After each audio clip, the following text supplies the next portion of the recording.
the web of life. Let me try from the first to indicate the point that we're aiming at. The point is this, that human consciousness is at the same time as being a form of awareness and sensitivity and understanding, it's also a form of ignorance. The ordinary everyday consciousness that we have leaves out more than it takes in. And because of this, it leaves out things that are terribly important. It leaves out things that would, if we did know them, allay our anxieties and fears and horrors.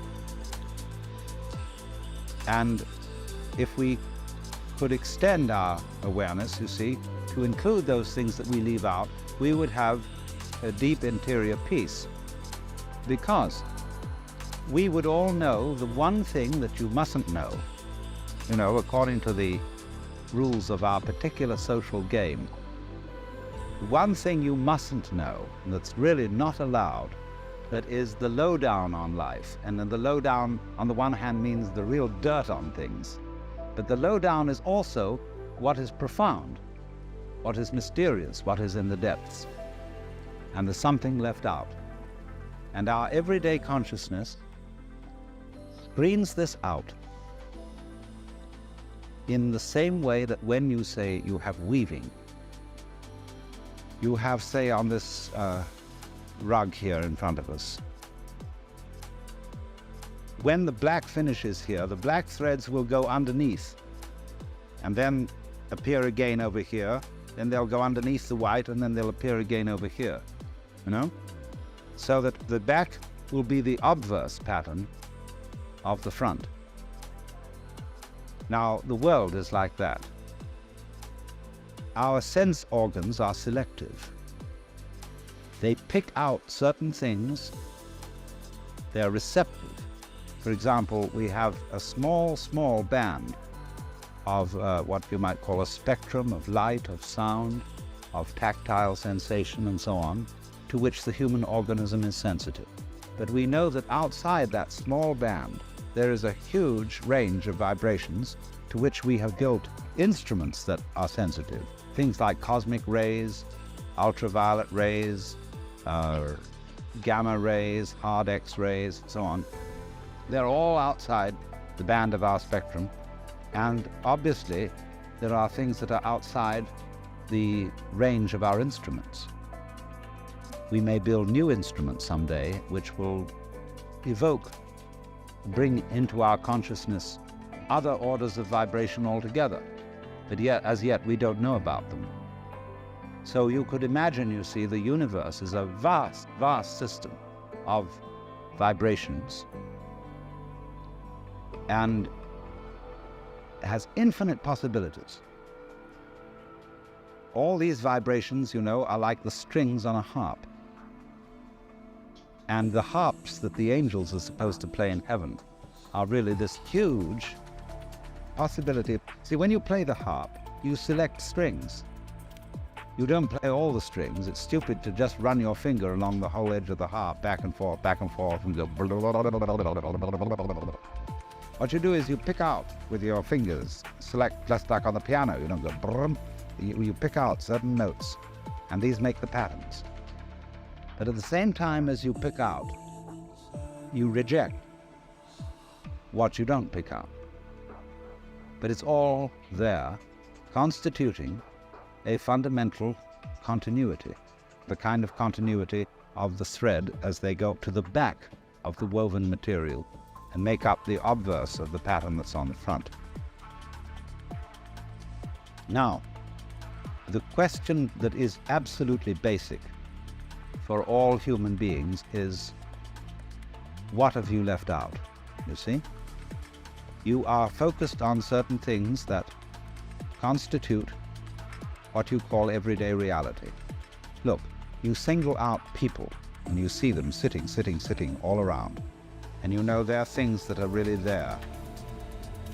And then behind the people are the houses or whatever we live in, and the earth, and behind all that the sky, and so on. But we see the world as a collection of rather disjointed events and things. And I might say to you as you came in here today, now, my goodness, you all forgot something. What did you forget? And you think, my goodness, did I put my pants on? Did I wear a sweater? Did I got my glasses and my hair on, or my wig or whatever? And no, it's none of that. It was something you've forgotten. See, everybody's forgotten something. We left it out. We just missed it. See? And so I can bring this out, what you've forgotten, if I ask you, who are you? Well, you say, I'm Paul Jones, or whatever your name happens to be. I say, oh, no, don't give me that stuff. Who are you really? And you think, whoa, of course I'm just me. No, don't give me that. I don't want to hear all that nonsense. You're playing a trick on me. Really, deep down, who are you? I don't know. Well, that's the thing to find out. That's the thing that's been forgotten. See, that's the underside of the tapestry, the thing that's been left out.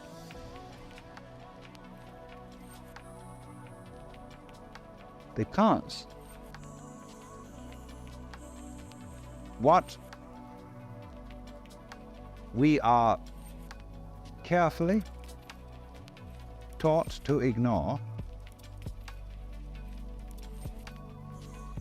is that every one of us, fundamentally, deep inside, let's put it that way,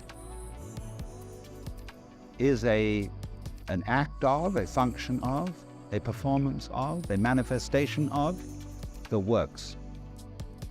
The whole blinking cosmos, with all its galaxies, and forever and ever and ever, whatever it is beyond that, what you might call God in the Western tradition, or Brahman in Hindu philosophy, or Tao in Chinese. Every one of us is really that, but we are pretending we aren't. And we are pretending with tremendous skill and deception. Now, what I would call a really swinging human being is a person who lives on two levels at once.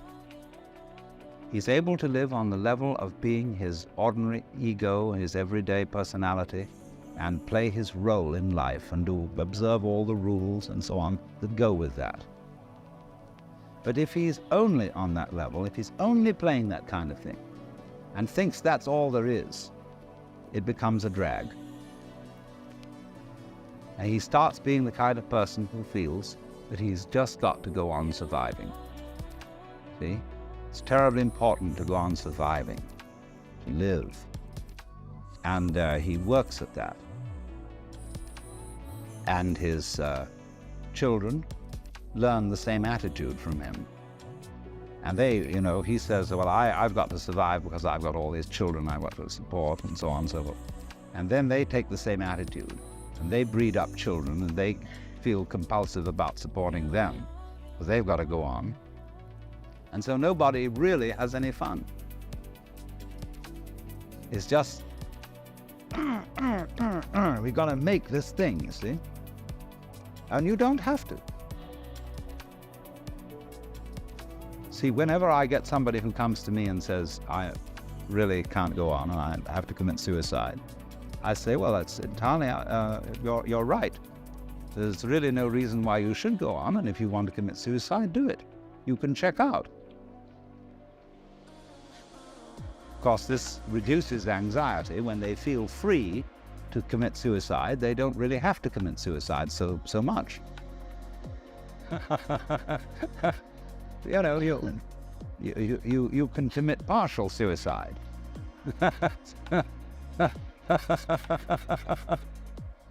So, the sense that you just have to go on living, see? That life is a must. When you say to anything spontaneous, see, life is spontaneous. It happens, in the words of the Taoists, Ziran, which means of itself so. That's their Chinese expression for nature.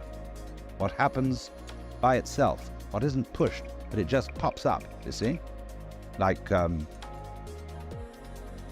never forget, there was a great Zen master I knew once in New York. He was giving a lecture one evening, and he was dressed in his gold ceremonial robes, and he was sitting in front of an altar like this sort of thing, but he had a table in front of him with very formal, with candles on it, and a sutra scripture on a little desk, and he was lecturing on the sutra. And he said, fundamental principle in Buddhism is no purpose, purposelessness.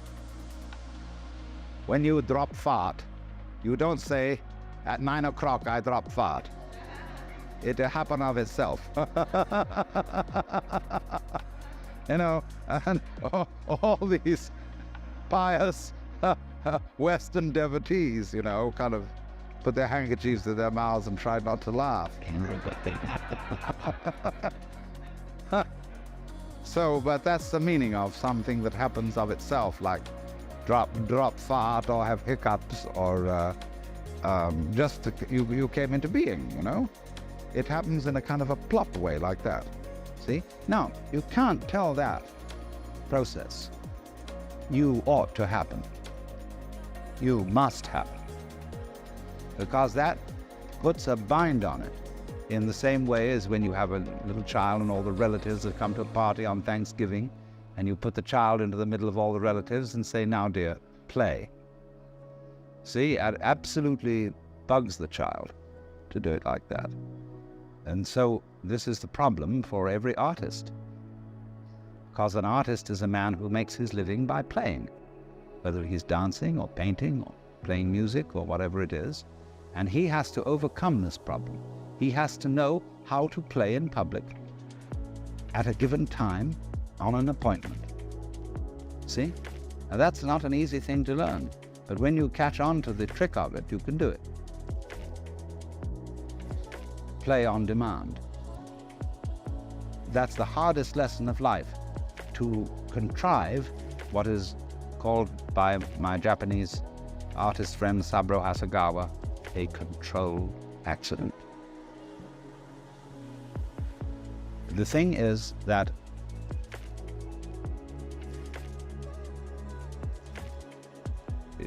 pinpoint attention. We look at this and we look at that, and we sit up from all the things we might possibly be aware of. Only a certain thing.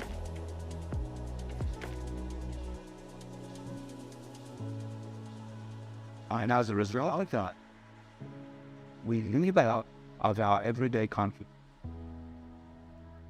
primarily speaking, two dimensions of experience. What an amazing beauty of experience that we never see at all. And on the other hand, the very deep things, the sense of our basic identity, unity with, oneness with, total process of being. See, because we are staring, as it were, at certain features of the landscape, we don't see the background.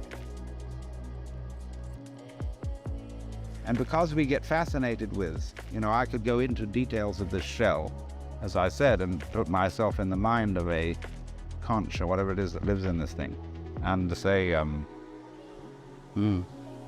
that's not so hot, that one. Like that, see? And so, I wouldn't see the whole thing. But when I look at it like this, when anybody looks at it like that, we say, oh my God, isn't that gorgeous?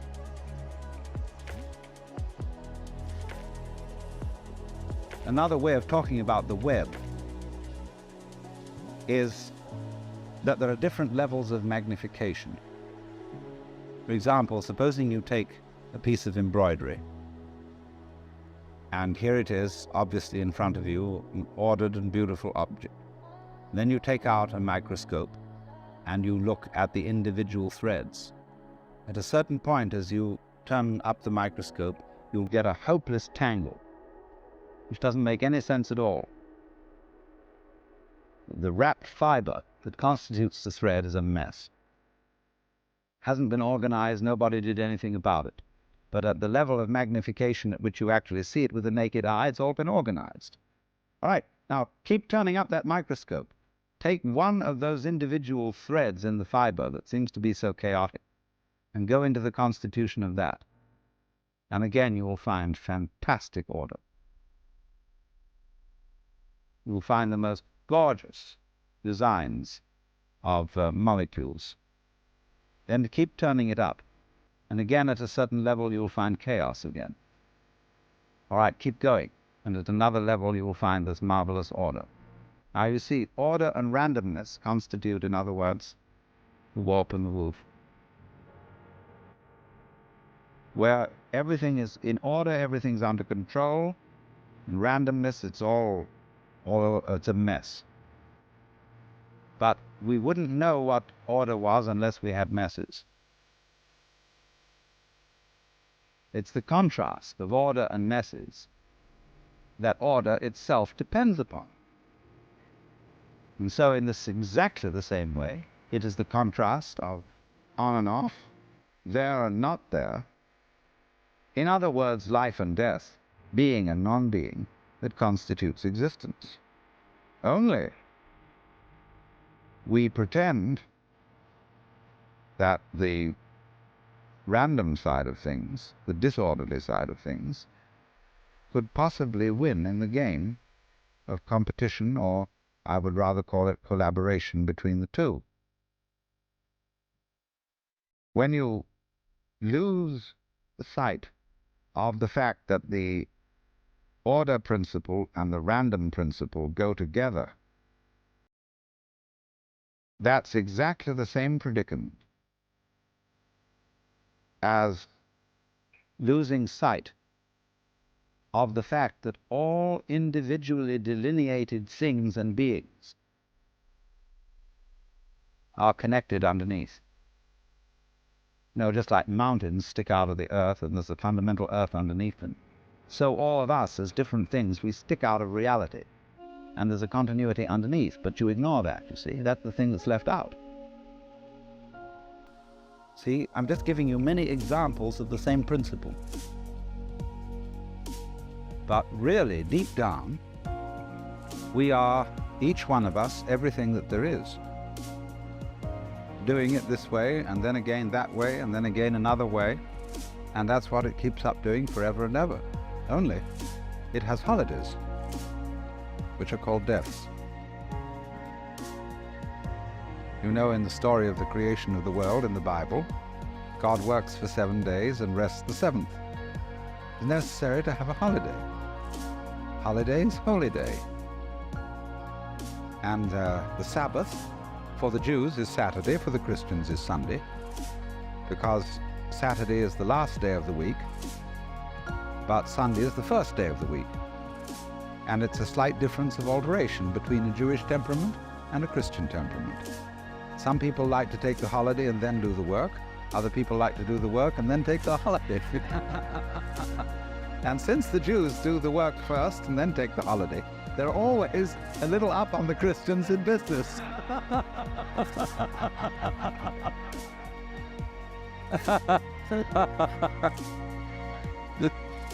But the point is that a holiday, this pause between something going on, is of the essence of the idea of a web. For example, there's an famous Irishman who's supposed to have described a net as a lot of holes tied together with string. So the holes are very, very important. And these are the holy days. You see the holes. This all goes together. So There must be that interval. And it exists on all kinds of levels. It isn't simply that there is, for example, a sound that is sounded. It is a vibration, and the sound goes on and off. Everything that we call sound is sound silence. There is no such thing as pure sound. You couldn't hear it. What you hear is that tap, tap, tap, tap, tap, tap, tap, tap, tap, tap against the eardrum. But it happens very fast, so that you get more of an impression of sound than you do of silence. But between every little undulation of sound, there is also an interval. When you listen to music, you hear a melody. But what you hear, actually, that makes the melody significant are the steps between the tones, what we call the intervals. And a person who doesn't hear intervals is tone deaf. He only hears noises. He doesn't hear the steps. So that interval between whatever happens is as important as what happens. So we'll call these two things, the sound and the silence, the life and the death, somewhat analogous in weaving to the warp and the woof. Now, look at the marvelous way in which warp and woof go together. A piece of cloth is an extraordinary thing when you consider it's made of a line of string. There's something that always struck me as a child, fabulous, that string, just thread, could turn into cloth. Why should it hang together? How improbable. My mother was a very great artist in embroidery, did absolutely fabulous work. And she could do everything with thread. Sewing, knitting, embroidery, make tapestries, repair tapestries. Oh, just fabulous work. So I've grown up in a background where thread is of enormous importance. She made her living this way for a while. So I was always amazed at the way, say, you take a ball of wool and with knitting needles, and suddenly it turns into a sweater. Fantastic. But I found out, you see, the secret of this, which is that it will do this, it will hold together by this combination of warp and woof. By this process where one thread goes under the other, omits the next, goes under the other, and then the next thing does the same thing but in the opposite way. Connect that. And they hold each other up. For example, you can put two sticks of wood and lean them against each other, and they'll stand up. You know, the Chinese character for man looks more or less like that. And although this is simply the brush form, the brush abbreviation of what were originally the legs of a little human stick figure. There's a story that Japanese children sometimes learn from their mothers, that the reason this is the character for man is that two sticks lent together, as I described, will keep each other up, and the one depends on the other. It's mutual. And so in the same way, the existence of human beings depends on our supporting each other. Without that, no one of us can exist. But that, which may seem a little trite, a little sort of moralistic and so on, but it is absolutely fundamental. That anything that there is, whenever we can say that something exists, existence is a function of relationship. Motion itself is a function of relationship. For example, Forgive me if some of you have heard this one before, but it's a very important basic lesson. If there is only one object, one small ball in the middle of endless space, nobody knows whether it's moving, because you can't tell whether it's approaching anything or whether it's going away from anything, because there's nothing else. So in that state of affairs, no motion exists. But if we introduce a second ball into the picture, and the two either come towards each other or go away from each other, then we can say that both of them, or either of them, is in motion. We can't decide which is the one that's doing the moving, because it could be one, could be the other. Now we'll put three balls into space, and we find two of them staying together and the other one going away. Now it's up to the two of them to decide whether the other one is going away from them or they're going away from the other, because two is a majority in this case. And the vote always, of course, goes to the majority, the universe being basically a democratic organization.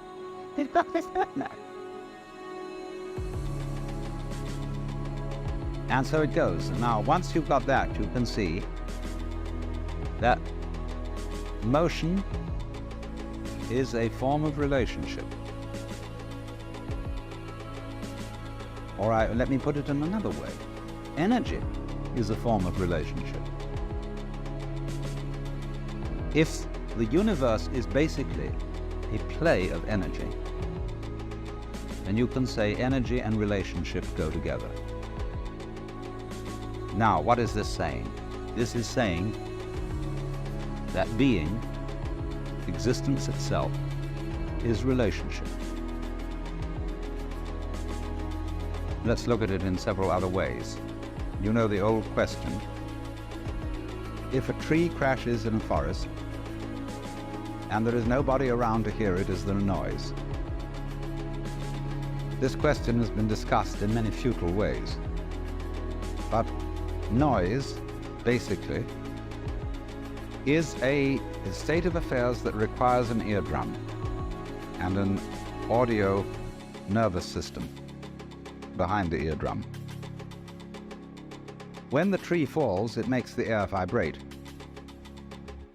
If there is anywhere around an ear with the appropriate nervous system, there will be a noise, because noise is a relationship between motion in the air and ears.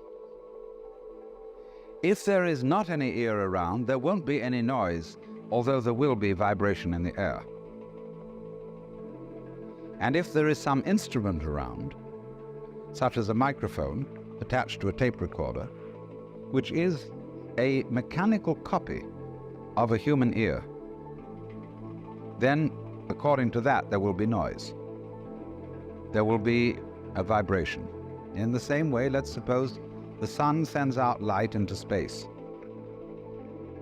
Now, the space surrounding the sun will be black darkness, as if there were no light in it, unless a planet happens to float by. When a planet floats by, there will be light. In the darkness. But if there isn't anything to relate to the sun in that way, then comes no light.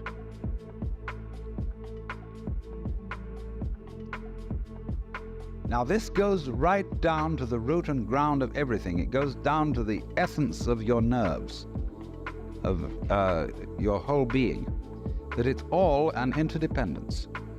And that's why one of the basic symbols of the universe is the Chinese yin-yang symbol,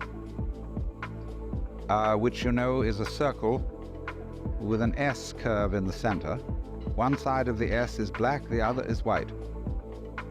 And so it makes, as it were, two commas or two fishes. And the eye of the fish is the opposite color. The white fish has a black eye, the black fish has a white eye. And these things are going like this. See? Curling in on each other.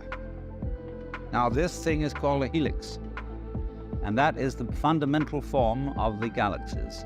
The great nebulae we see out in space are doing this, curves. And this is basically to the position of sexual intercourse. This is lovemaking. And this is, when you hold hands and so on. This is it. But there are two involved, and the two are secretly one. Now, this is what I really want you to understand. To get into the unitive world, underneath, underlying and supporting the everyday practical world, there have to be certain alterations in one's common sense. Now, there are certain ideas, and beyond these ideas, certain feelings that are difficult to get across, not because they're intellectually complicated, not at all because of that, but because they're unfamiliar. They're strange. We haven't been brought up to accommodate.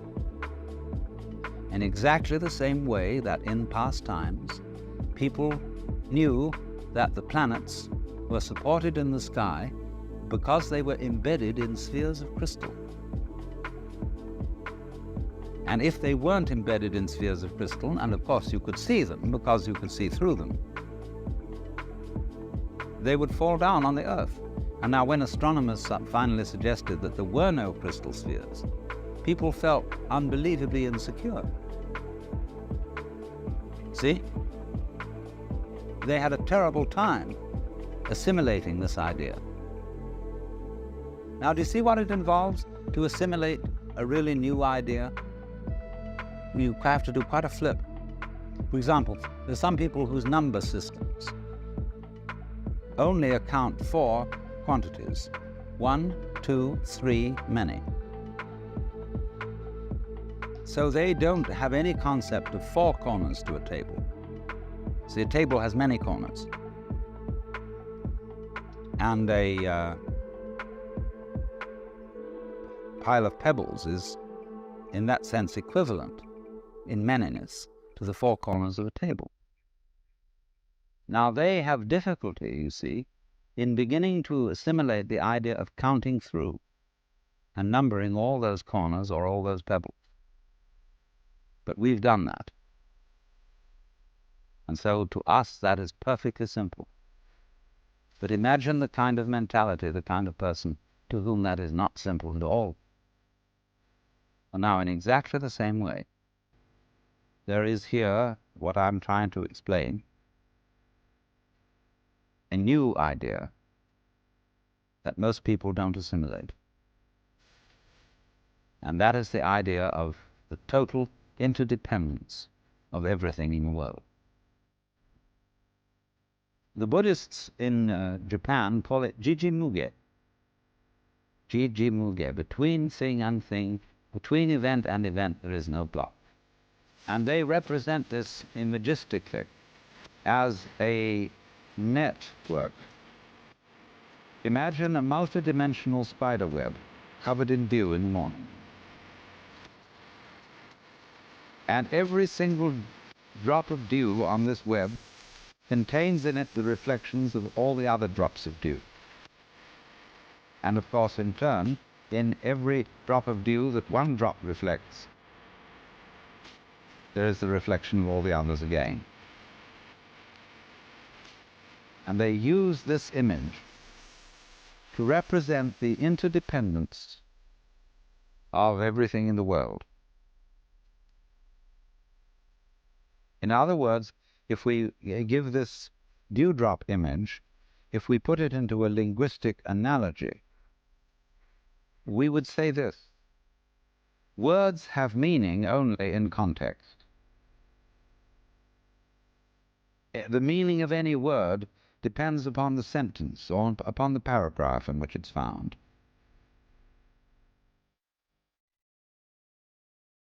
So that if I say this tree has no bark, that's one thing.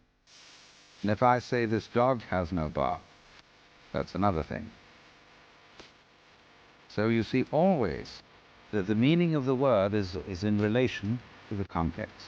Now, in exactly the same way, the meaning as well as the existence of an individual person, an organism, is in relation to the context.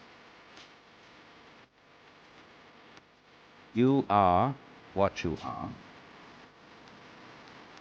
Sitting here at this moment in your particular kind of clothes, and with the particular colors of your faces and your particular personalities, your family involvements, your business involvements, your neuroses and your everything. You are that precisely in relation to an extremely complex environment. So much so that if, let's take for example this piece of wood that forms a support to the beam out here. Now believe me, this is true. You can see that has little nubbles on it and so on. If it were not the way it is, you would not be the way you are. The line of connection between what is, it is, and you are is very, very complicated. Also, we could say, if a given star that we observed didn't exist, you would be different from what you are now. I don't say you wouldn't exist, but you would exist differently. But you might say the connection is very faint, is something that you don't ordinarily have to think about. It's not important. But basically it is important. Only you say, I don't have to think about it, because it's there all the time. See, for example, the floor is underneath you all the time. Some sort of floor, some sort of earth. And you really don't have to think about it. It's just always there, it's always around. If you become insensitive, you stop thinking about it. But there it is. And so in the same way, our subtle interdependence with, mind you, it's not just our plain existence, it's the kind of existence we have is dependent upon all these things. Also our plain existence, but that gets way down. But the fundamental thing is existence is relationship. In other words, if my finger up here is all alone and the wind doesn't move and nothing touches it, it stops knowing that it's there. But if something comes along and does, immediately it's aware that it's there. So,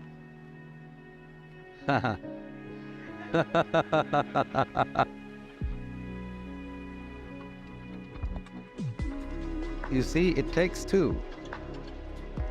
We could have so much fun, but it takes more than one. And she don't want it.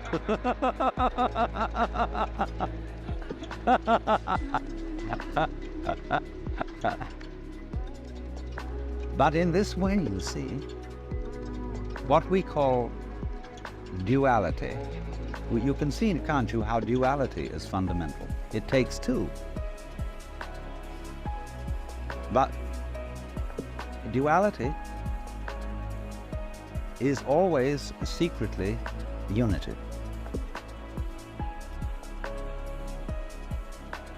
Take the contrast between the words we use, explicit and implicit.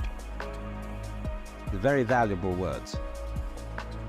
What is explicit? What's on the outside? Let's say how we come on publicly. Explicitly, we are thus and so. We have a fight. We're in competition, say, in business, explicitly. But implicitly, we've worked this out, that we've agreed in a secret way that nobody knows about, that this competition is extremely valuable to both of us. And take it politically, for example. Let's take the situation of Russia versus the United States. Explicitly, in public, this has to be a big fight. These two ways of life, these two ideologies are opposed. They say, we're... But behind the scenes, it's all been carefully worked out. You bet it has. That this opposition has to happen. Because our economy depends on it, and their economy depends on it, and everybody knows this who's smart. But there are a lot of people who get taken in by the propaganda, and they should be taken in because that makes the thing work. It's crazy. But that's the way it goes. And everything works this way. There is, for example, when swans start to mate, they're not sure what they're supposed to do. And they begin to fight.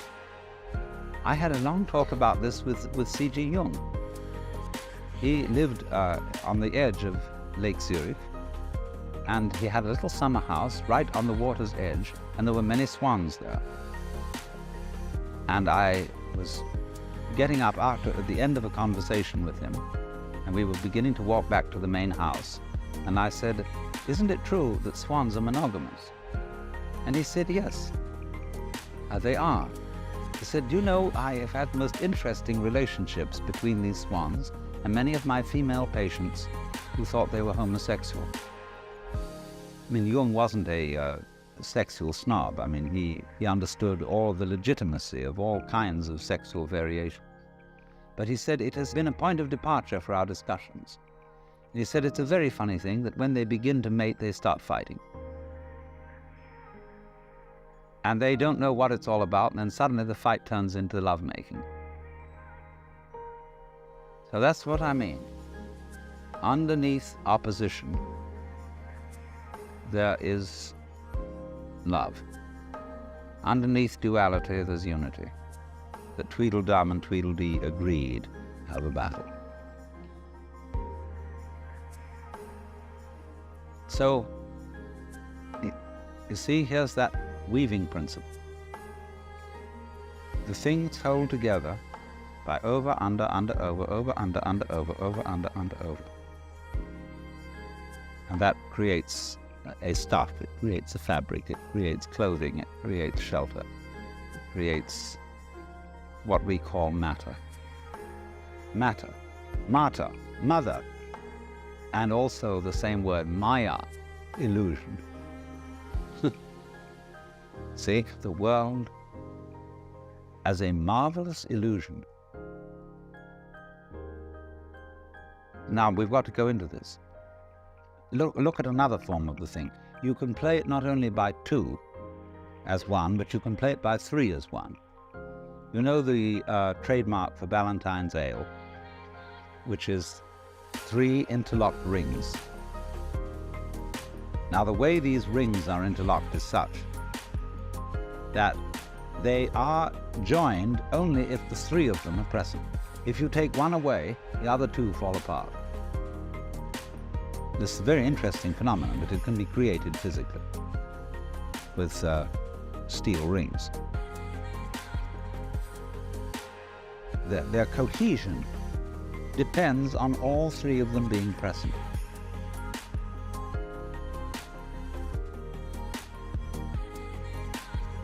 Now, we have tried scientifically to understand the world and explain its mysteries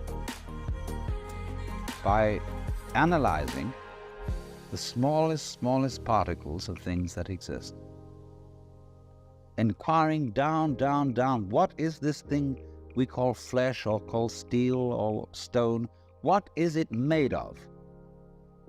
Go down into the midst of it. And that's given us a certain understanding. But only half of the understanding. Equally important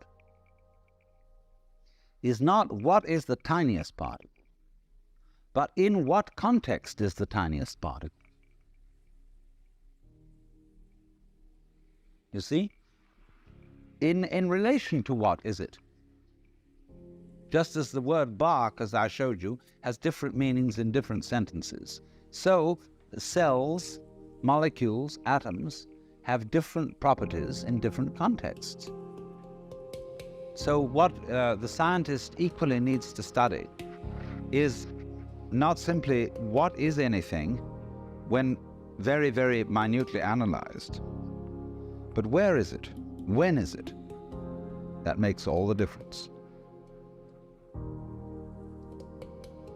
So do you see that a lot of people who get anxious when they hear that everything is relative have no need to get that anxious.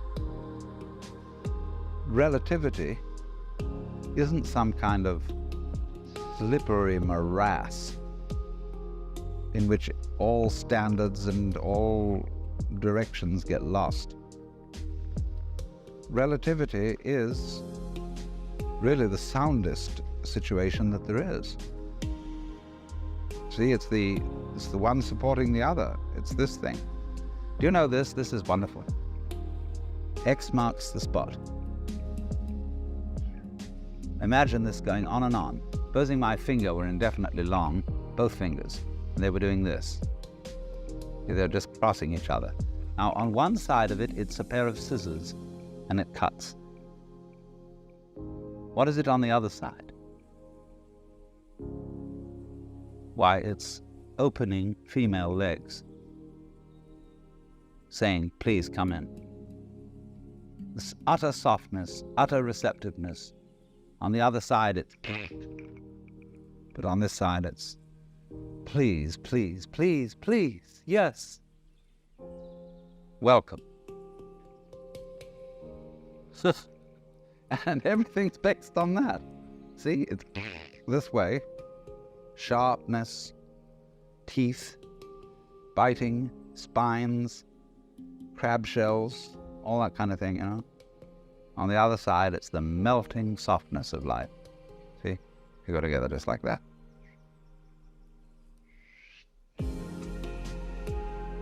And goodness knows what it is on these outer two sides.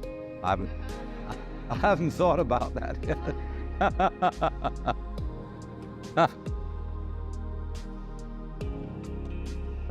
So, if you see that, if you get that principle, you can feel yourself not sort of just rattling around in the world as a kind of, somebody who's been stuck down there. But you can feel yourself going on in absolutely exact relationship with everything around you. And this is very beautiful. It isn't just that you are here looking at what's out there, like you might be photographing it with your eyes. It's that if that there wasn't there, you wouldn't be here. The outside thing that you see and the inside thing that you are poles of the same magnet, or back and front of the same coin, and without one there isn't the other. That means, of course, then, that we are living in the midst of a world of animals, vegetables, minerals, atmospheres, astronomical bodies that's highly intelligent. Its intelligence concentrated, crystallized in our brains. That's where it comes out, you see. In any field, let's take any field of forces, and we take a chemical solution, and at certain critical points in this chemical solution, the crystals start to form. And so in the same way, the total intelligence of this whole universe crystallizes in human brains. also in other kinds of brains. That's where it really comes out. But it's the total intelligence of the whole field that does this.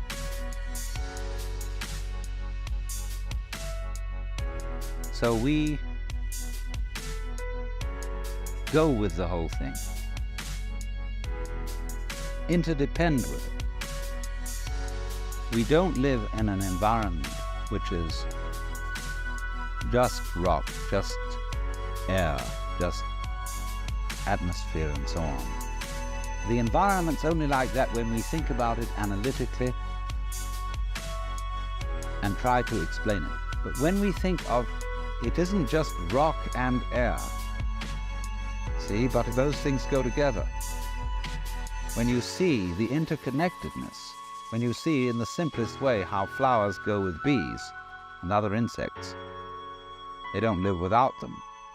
Humans go with cattle, they don't exist without them. Plants, etc., etc., etc. When you see the intervals, the significance of the relationships between these things, it's only then, when you see that you are aware of the melody. Go back to the illustration I gave of the person who can't hear melody, who's tone deaf. He hears only a succession of sound because he's not aware of the intervals. Now, most people are brought up to be tone deaf in respect to their own existence and the rest of the universe. They don't see the relationships. They're not aware of the unity. And so, once you spot that, you spot how everything goes with the thing, that you are one end and that out there is the other end, and they really go together, then you may be said to be living a harmonious life. In exploring the theme of the web of life, I have thus far discussed two principal topics. First, the web considered as selectivity. Experience considered as what we pay attention to on the one hand and what we ignore on the other. And I showed how the way in which we pay attention to the world creates, isolates, I'm using that as a noun, isolates that we call particular things, events and persons, and they seem to be disconnected and to be alone because we ignore the connections between them. And I used the analogy of weaving, where the threads go underneath and join on the back in a way that is not seen on the front. So you might say in the unconscious, although I don't particularly like that word because it makes it seem as if it was something rather dead. But on the unconscious side of life, as on the back of the weaving or the back of the embroidery, there are connections which are not published. Now, in the second part of the theme was the web as mutuality. When I discussed the way the existence of a web, the existence of cloth or anything like that, depends on a mutual support of the warp and the woof. And this miraculous thing occurs that when the things support each other, being comes into being, cloth comes into being. And so in exactly the same way, our world is a manifestation of relativity. And this requires a balance, a combination, a relationship of opposites in every domain of life. And although these opposites are explicitly different and even antagonistic, they are implicitly one. And that's the secret. See, these two secrets that we went into. The connection between what are supposed to be separate things and events, and the mutual unity between what are manifestly, that is to say openly, for purposes of publication, opposites. Now this afternoon I'm going to take two other aspects of the web. The web is a trap, like the spider's web is a trap for flies. Also, the lovely embroideries are worn by women as traps for men. from a certain point of view.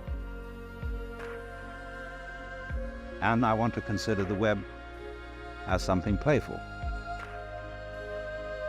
You see, there are so many ways of looking at it.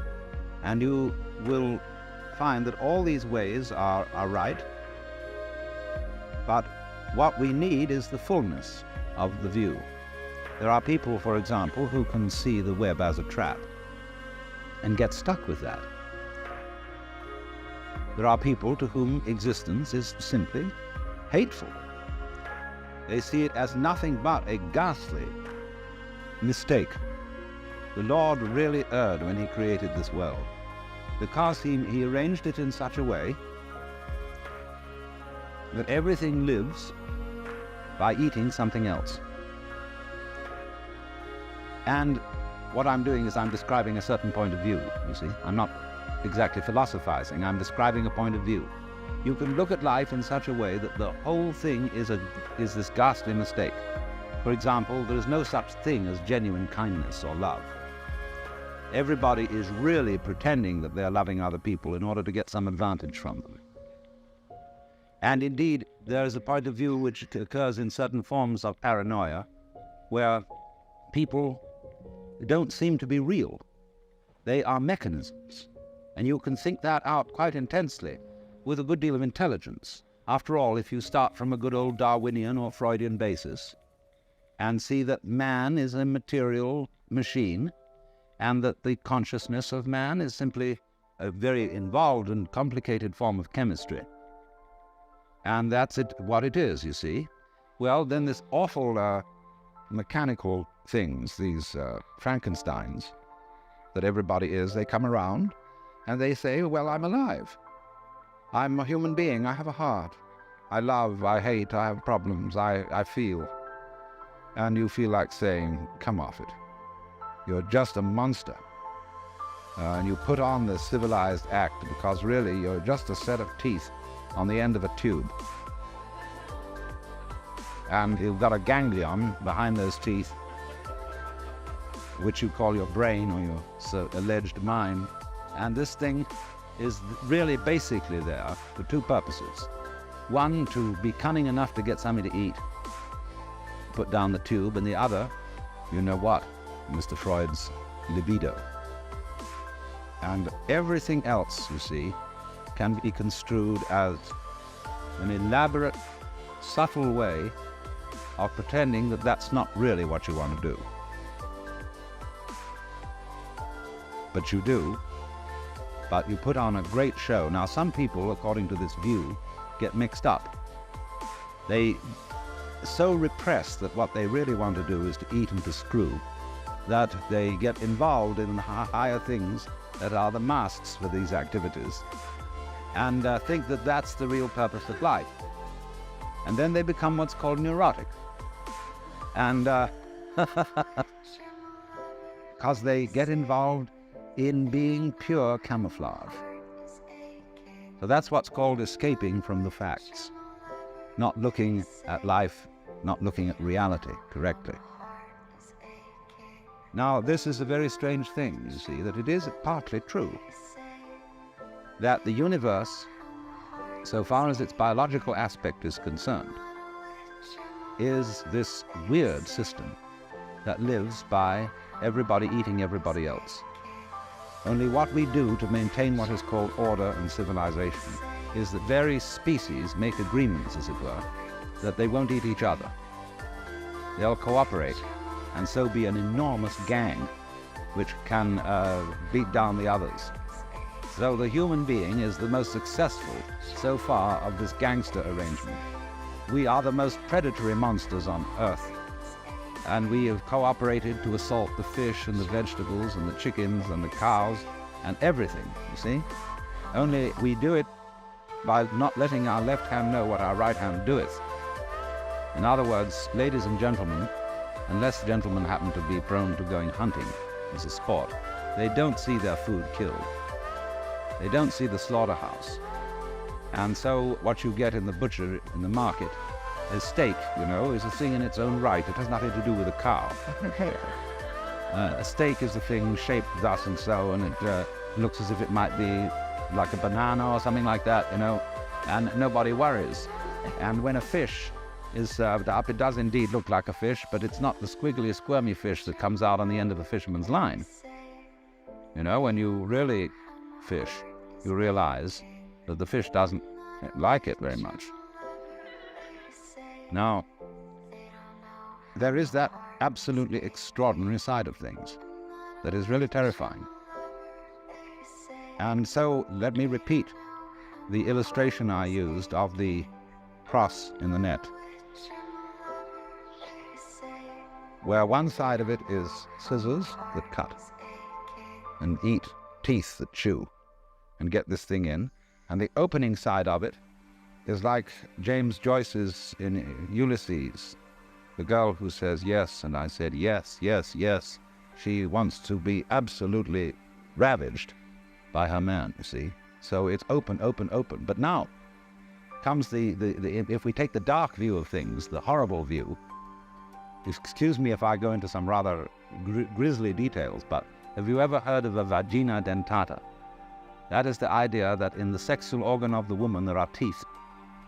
And a lot of men have this fantasy, and so are rendered impotent.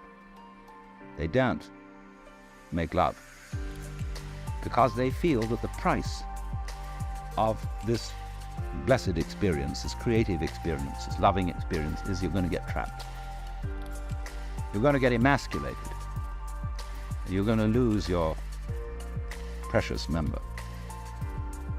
And this is a very ancient fantasy. It appears throughout all known history. Because this is simply the woman's come on, where she attracts, but she's out really to get you. She is basically a spider mother, you see, who is selfish and doesn't really love you. Not really, but says she does. And of course, there are on the other side all the tricks of the men, which go without mention.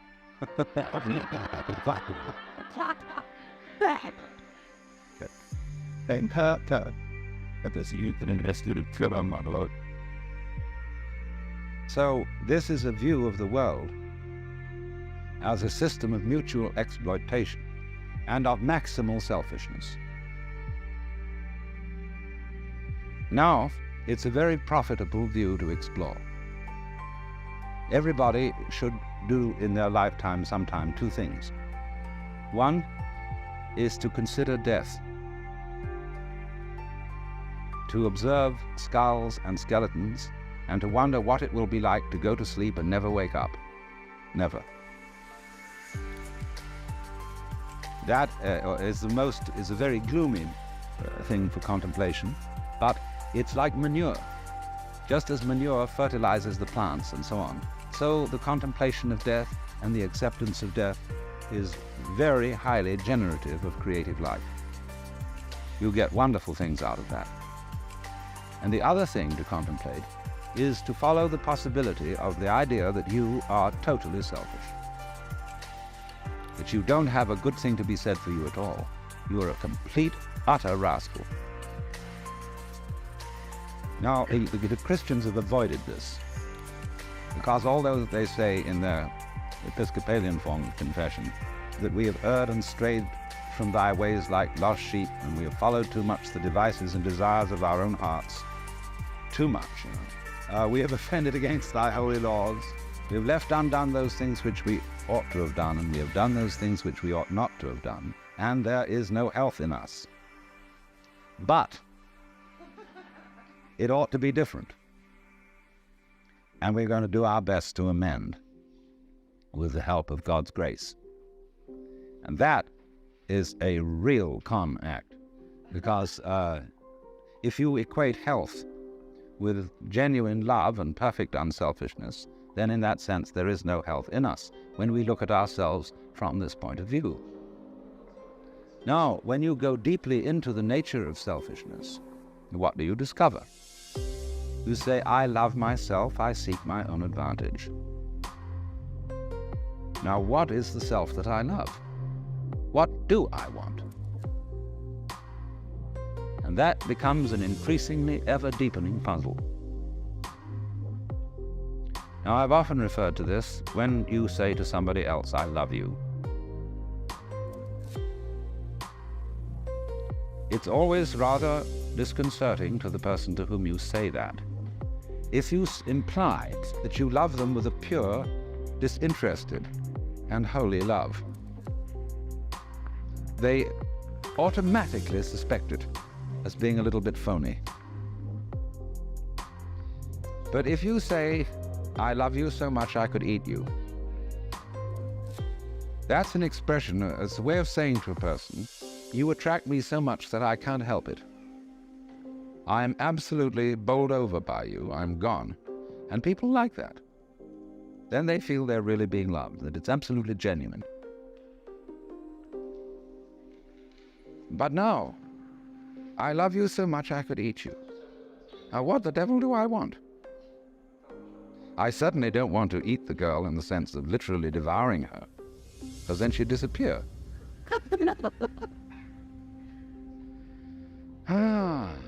But I love myself. And what is me? In what way do I know me? When it suddenly occurs to me that I know me only in terms of you.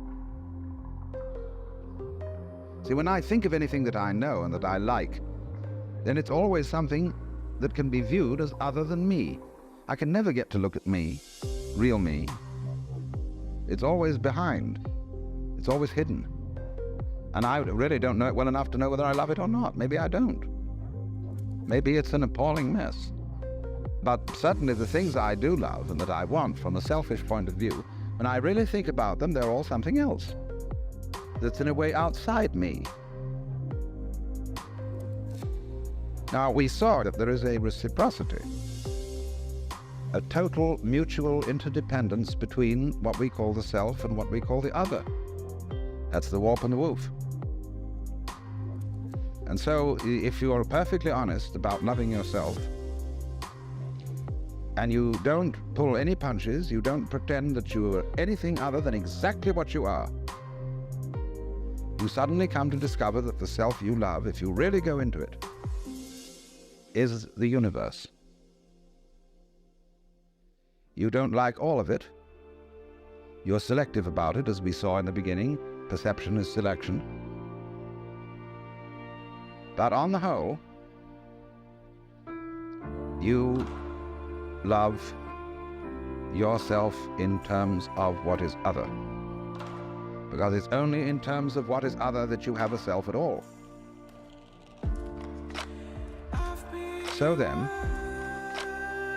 I feel that one of the very great things that C.G. Jung contributed to mankind's understanding was the concept of the shadow. That everybody has a shadow. And that the main task of the psychotherapist is to do what he called to integrate the evil. To, as it were, put the devil in us in its proper function. Because you see, it's always the devil, the unacknowledged one, the outcast, the scapegoat, the bastard, the bad guy, you see, the black sheep of the family. It's always from that point, which we could call the fly in the ointment, you see, that generation comes. In other words, in the same way as in the drama, to have the play, it's necessary to introduce a villain. It's necessary to introduce a certain element of trouble. So, in the whole scheme of life, there has to be the shadow. Because without the shadow, there can't be the substance. So this is why there is a very strange association between crime and all naughty things and holiness. You see, holiness is way beyond being good. Good people aren't necessarily holy people. A holy person is one who is whole. who has, as it were, reconciled his opposites. And so there's always something slightly scary about holy people. And other people react to them in very strange ways. They can't make up their minds whether they're saints or devils. And so holy people have throughout history always created a great deal of trouble, along with their creative results. Take Jesus, for example. Trouble that Jesus created is absolutely incalculable. Think of the Crusades, the Inquisition, the heaven only knows what's gone on in the name of Jesus. Very remarkable. Freud's a big troublemaker, as well as a great healer, you see. It all goes together. So the holy person is scary, because he is like the earthquakes, or better still, he's like the ocean. See the ocean on a lovely sunny day, you can say, oh, isn't that gorgeous, and you can go into it and relax and float around. But boy, when the storm comes, does that thing get mad and terrifying. So there is in us the ocean, you see. And Jung felt that the whole point was to bring the two together, and by a kind of a fantastic honesty, to penetrate one's own motivations to the depths. Jung had a tremendous humor. And he knew that nobody can be completely honest. That you will try and you'll have a great deal of success in exploring your motivations and your dark, unconscious depths. But there will be a certain point at which you will say, well, I've had enough of that. You know? Do you see how, in a strange way, there's a certain sanity in that? When a person indulges in a certain kind of duplicity, of deception, there is something, you all laughed when I said that, there was something humorous about it. And this humor is a very funny thing. Basically, humor is an attitude of laughter about oneself. There is malicious humor, which is laughing at other people.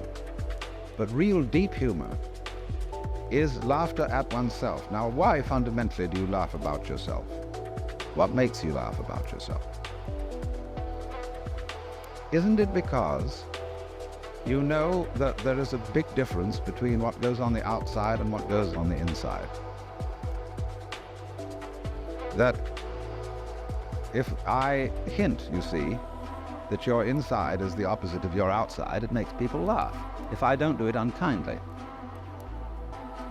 If I get up in the attitude of a preacher and say, you're a bunch of miserable sinners and you ought to be different, nobody laughs. But if I say, well, after all, boys will be boys, girls will be girls, and we all know, then people laugh. Now, you see, what's happening when we do that? Now, I passed you around a lot of embroidery to look at before we start. And I'm perfectly sure that you got the point. That there's a big difference between the front and the back. In some forms of embroidery, the back is very different from the front because people take shortcuts. In the front, everything is orderly, and it is supposed to be kind of messy on the back side. See, which side will you wear?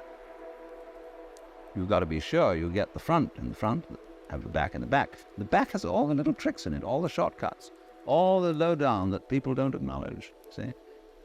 And it's exactly the same with the way we live. You know, like sweeping the dust under the carpet in a hurry just before the guests come. I mean, we do ever so many things like that. And if you don't do it, if you don't think you do it, and you think, well, really, my embroidery is the same on both sides, see? Well, you're deceiving yourself. Because what you're doing is you're taking the shortcuts in another dimension, which you're keeping out of consciousness. Everybody takes the shortcuts. Everybody plays tricks. Everybody has in himself an element of duplicity, of deception.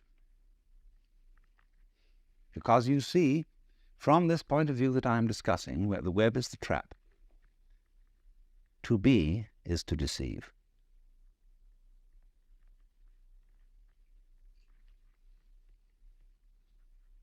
Think of camouflage, the chameleon who changes its color. Think of the butterfly pretending it has eyes. Think of the flower saying to the bee, "Like my honey?" Bee says, "Wow." But then that means that the bee has to be, and it has to go on living, and all the trouble it takes to go around collecting honey and raising other bees and organizing itself and doing that dance which tells the other bees where there's more honey. There's all that stuff to do. But the flower was deceptive. Now, in the same way, I've often said, life is a drama, and a drama is a deception. It's a big act. When you peel an onion and you don't really understand the nature of an onion, you might look for the pit in the center, like any ordinary fruit has. But the onion doesn't have a center. It's all skins. So when you get right down, there's nothing but a bunch of skins. You say, well, that was a kind of disappointing. But of course, you have to understand that the skins were the part that you eat. Well, in rather the same way, you see, you find when you explore yourself and your motivations, and you go through and through, and you try to find out that thing which is really genuine. That's why in Zen discipline, they give you koans which require a perfectly genuine act, an act of total and absolute sincerity. And people knock themselves out trying to do this thing, but they always know that the master's going to catch them, because he reads their thought. You know that story of von Kleist about the man who had a fight with a bear, and the bear could read his thoughts, so that the only way of hitting the bear was to do so not on purpose, because the bear would know in advance. So it's the same in working with a Zen master. You have to do the genuine act, not on purpose. But since you're put in a situation where it's rather formal, and you're supposed to do it on purpose, you're stuck, you see. So you explore the onion, and you go in and in and in, and then you find, well, it's all a deception. Now then the question arises, who's deceiving who? Who's fooling who? I'm fooling me? What is fooling? Fooling is playing like you're there when you're not. You know, getting somebody else to answer your name in the roll call. So, we're all, you see, this is the metaphysical basis of it. This is what the Hindus mean by Maya, the world illusion. The world is playing it's there when it isn't. And it's a trap. And it sucks you in. And you can't get out of it. And it's a thorough big trap too. But always, when you get an idea like this or a feeling like this, follow it to its extreme. Don't back out from it. If you find you're selfish, go to the extreme of what selfishness means. Confusion largely results from not following feelings or ideas to their depth. You know, people think they want to be immortal. They'd like to live forever. Do you really want to do that? Think about it. Really go into it, what it would be like. People say they want this, that, and the other. They want this kind of car, they want this kind of dress, and so on, and this much money, and so on. It's always a good idea to think it right through, what it would involve to be in that situation, to have those desires fulfilled. Also, when you form a relationship to another person, think it through too. You see? How inconvenient could they be? However attractive. And always turn the embroidery round and look at the underside, but don't get caught doing it. See, that's something one does on the side in secret, because otherwise you play the game that everything is as it's supposed to be on the front. But that makes you humorous, and that makes you human. I started out yesterday to discuss what the self means in Hindu philosophy, the principle tat tvam asi, that art thou, meaning that the self is the basis of all being. And being is not something into which we come, but out of which we proceed. In popular language, we say, I came into this world, as if you came from somewhere else altogether, from outside. But you don't. You come out of this world, just in the same way as the leaves come from the tree. And so in that way you are an expression of it, and the self meaning itself, self meaning identity, self meaning basis, ground, is what everybody fundamentally is. Then I went on to discuss the world as the self in the sense of the cosmos as the self, the great cycles of time in which, according to Hindu philosophy and mythology, the world is manifested and then again withdrawn. And now I want to go on to discuss the human world as the self. Well, now, there have in the known history of mankind been about 3 types of culture. We'll call them hunting cultures, agrarian cultures, and industrial cultures. The hunting culture seems to have been the earliest.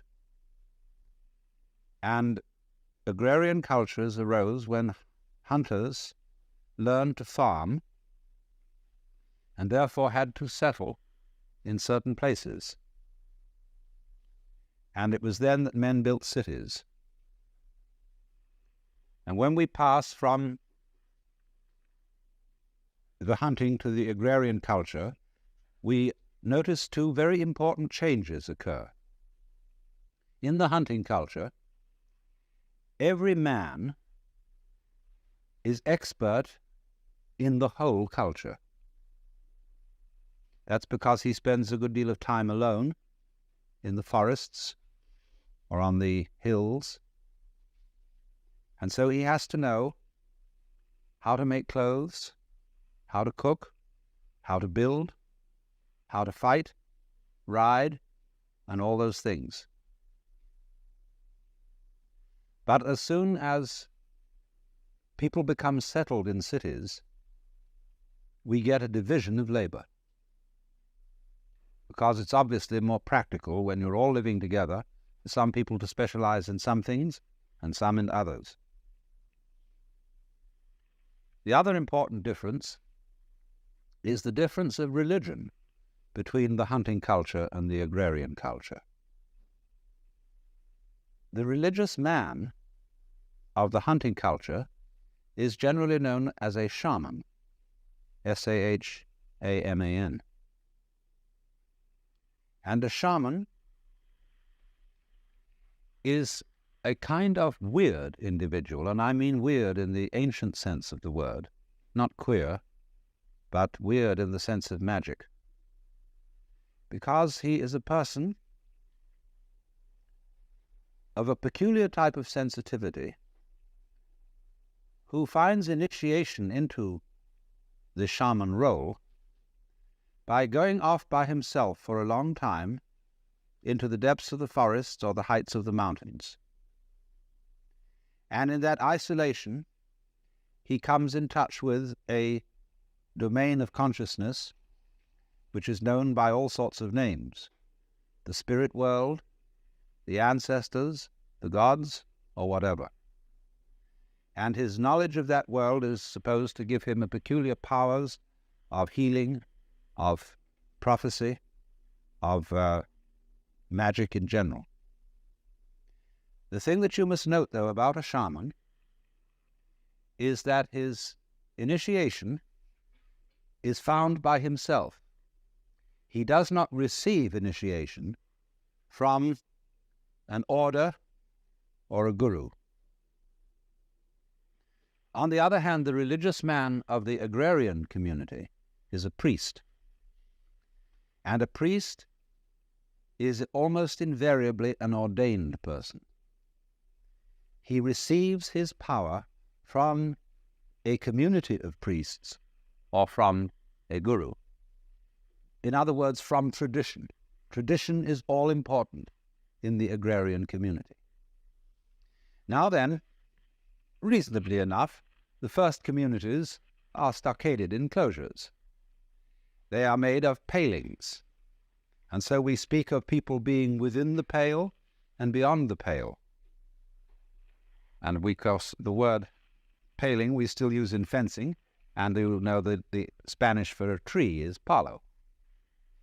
So here is a primitive stockaded community, and as often as not, this community will settle at a crossroads for obvious reasons. Where roads cross, that's where people meet.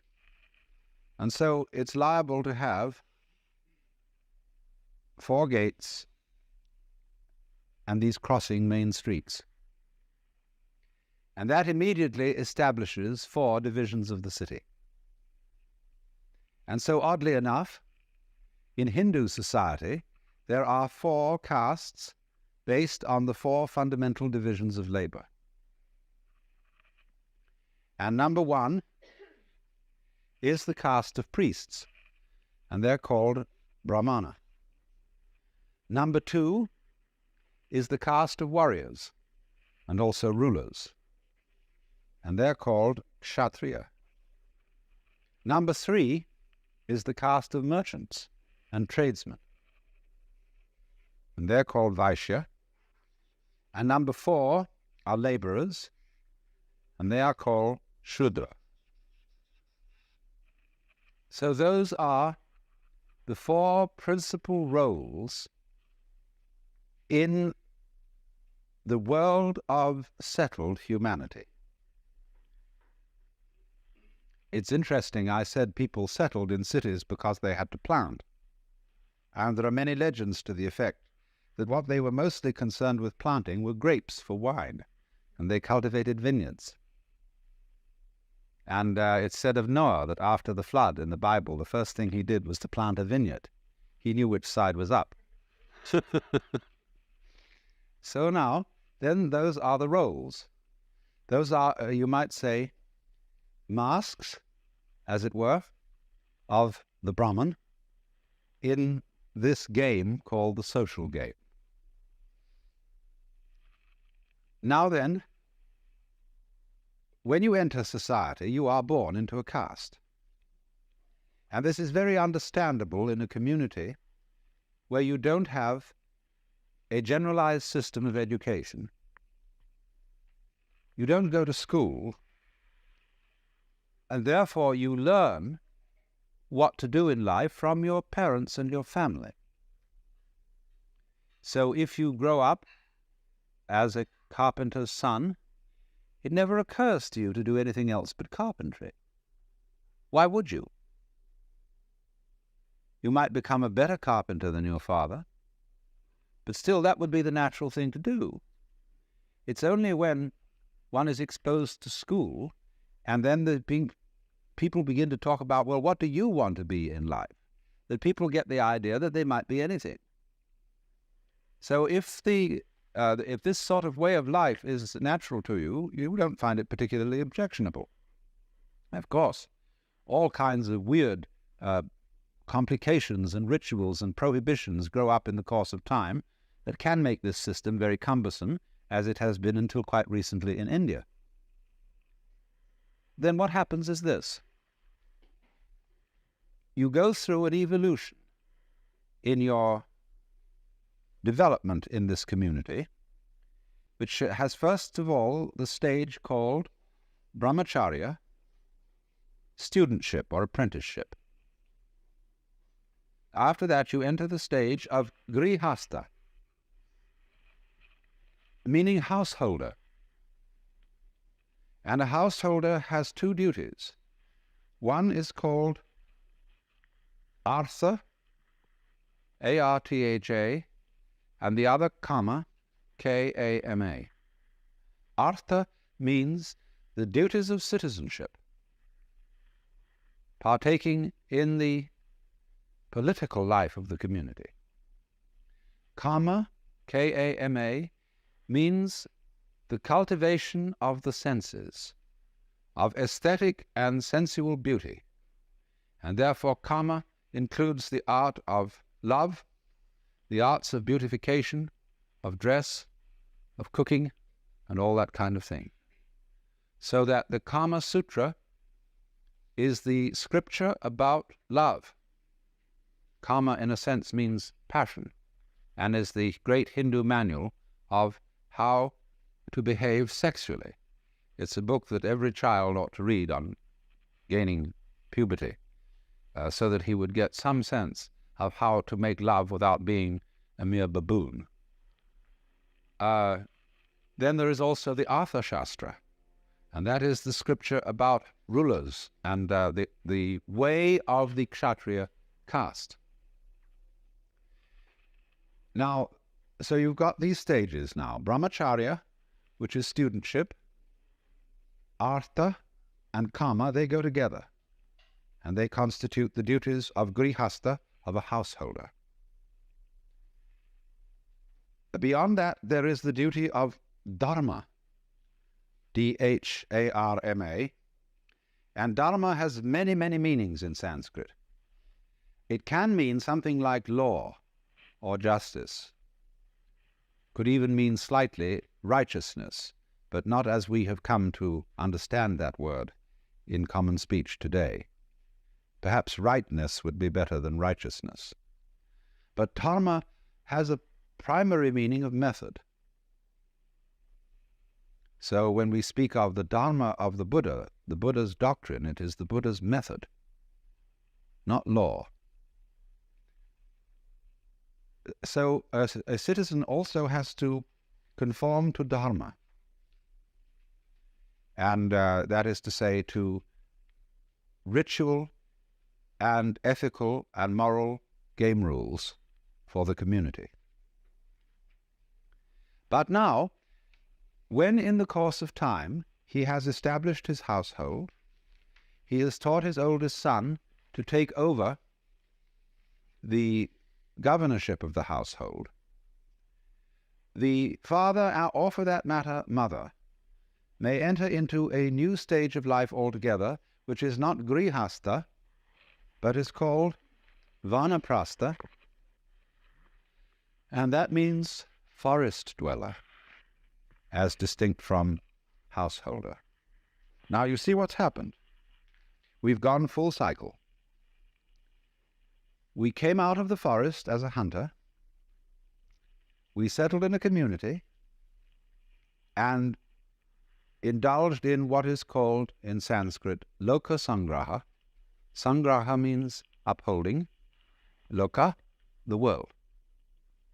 Upholding the world game, and that is everybody's dharma or duty. Dharma can also be translated duty. And svadharma, S-V-A in front of dharma, means your own duty, or better, your own function, which we would translate into English as vocation. So everybody's caste work is his svadharma, and of course these castes are subdivided into various other kinds of specializations. When you have fulfilled your svadharma, you go into the vanaprastha stage. Now, anciently that meant that you actually did go out into the forest, and you became, of all things, it's called a shramana in Sanskrit. S-R-A-M-A-N-A. And it is thought that that is the word shaman.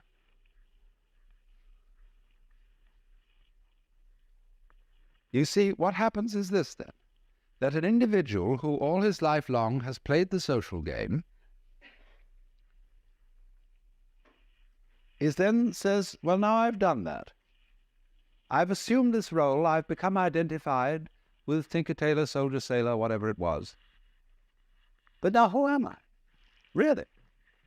In order to find that out, I have to go off by myself. Why? Because you have a role conception, a masked conception of yourself, because other people tell you who you are. We are constantly, in every social interchange, in the most common remarks, telling other people who they are.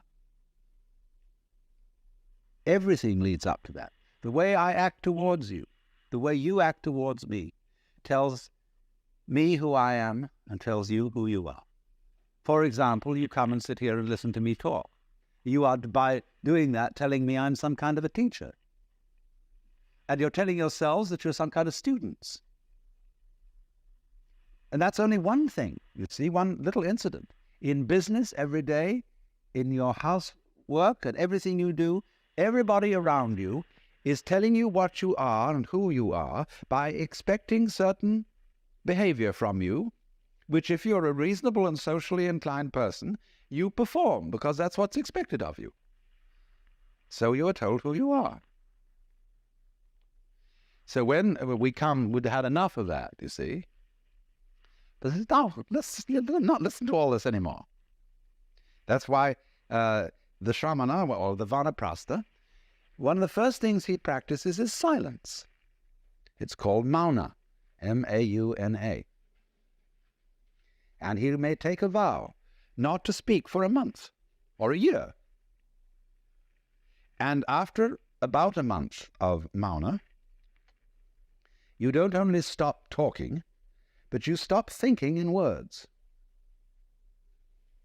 And that's a very curious experience when it happens, because all the senses take on a tremendous intensity. You see things which you've never seen before, because you stop codifying and classifying the world by thinking.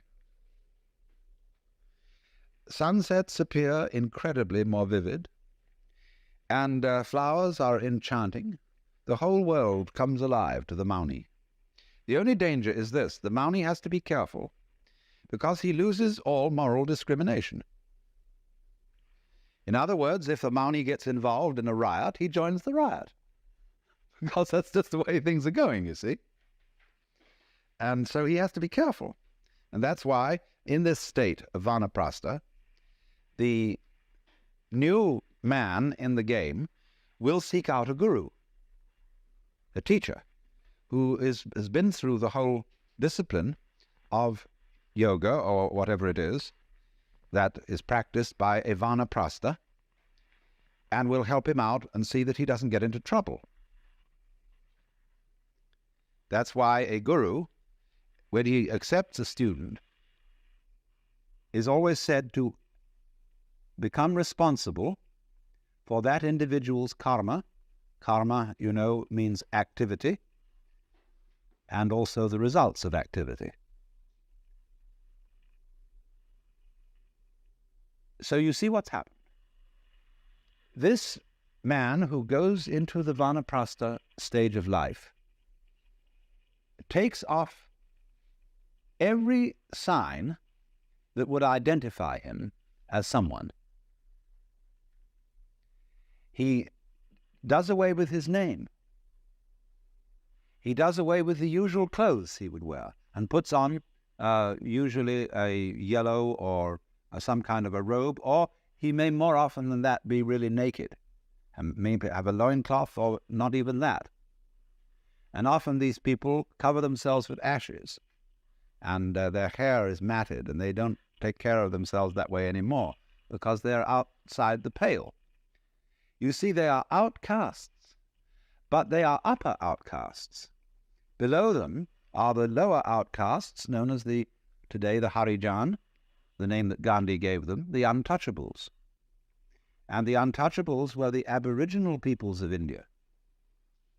When the Aryan invasion occurred, at a rather vague date, but shortly after 2000 BC, the Aryans formed these castes, and the people who were originally in the land, like the Indians here, were considered to be outcasts. They were beyond the pale. So you have here a marvelous microcosm.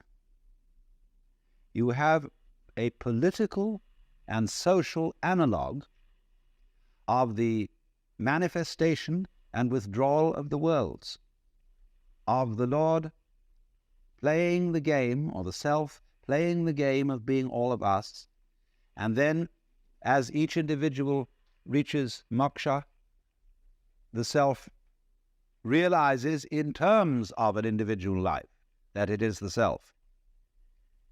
So exactly in this way, the child, representing the self on the way in, comes into this world, plays around for a while. There are 4 castes, just as there are 4 yugas to the Kalpa cycle, you remember? And then out it goes, back to the forest. We would say back to nature.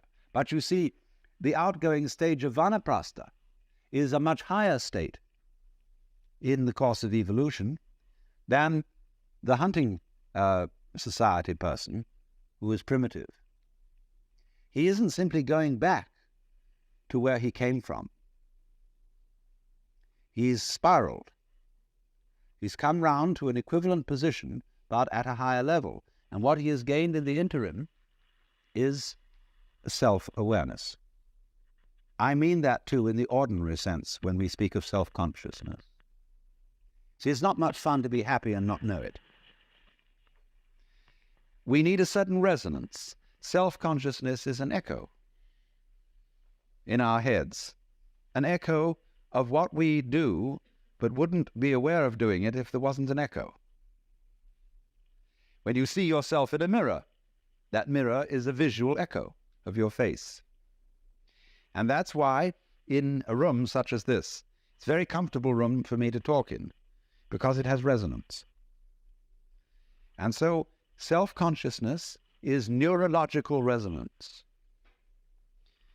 Now you know how troublesome resonance can get if it's not properly worked out. You can get echoes that just won't stop.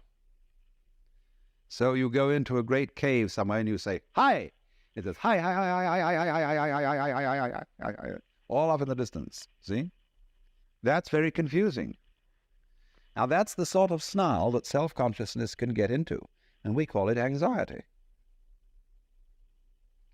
When I keep thinking, did I do the right thing?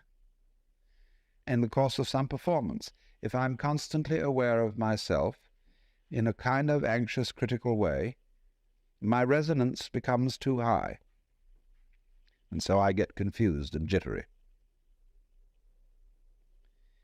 That if you learn that self-consciousness has limits, that self-awareness cannot possibly enable you to be free of making mistakes. You can learn to be spontaneous in spite of being self-aware and enjoy the echo. So what happens, that having developed self-consciousness through education, through work with other people, having developed all the disciplines of the culture, the vanaprastha then becomes again as a child. But then, you see, he has what Freud says the child has from the beginning. Freud called it the oceanic feeling. And the oceanic feeling is the sensation of being one with the universe. The vanaprastha gets that back. But it's not a child's oceanic feeling. It's an adult's oceanic feeling, something which the psychoanalysts don't discuss, because according to them all oceanic feelings are regressive. But there is a mature oceanic feeling as contrasted with the immature oceanic feeling of the child, which is as different as the oak is from the acorn.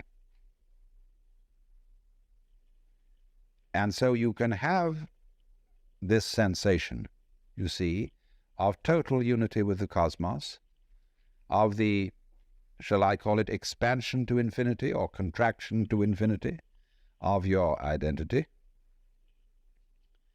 without forgetting society's game rules with regard to you. In other words, it doesn't mean that you forget your address, telephone number, social security number, and the name you were given. You remember all that, and you can play that game when necessary. But you know it's a game. So there is no way, as a matter of fact, of escaping from playing these games. And the only thing is that when you find out, you see, that you are thoroughly selfish, you inquire, what is it? What is the self that I love? What is this thing that I'm so interested in advancing and in protecting? And you look very closely into what you feel when you think you feel yourself. And do you know what you find out? That yourself is everything that you thought was someone else or something else. You have no knowledge of yourself, you see, except in relation to others. Self and other are as inseparable as back and front. There is no knowledge of self without the knowledge of otherness. There is no knowledge of the voluntary without the knowledge of the involuntary, of can without can't. So they go together. And that going together of self and other is non-duality. That's Advaita. That is the self with a capital S. So through self, one finds deliverance from self.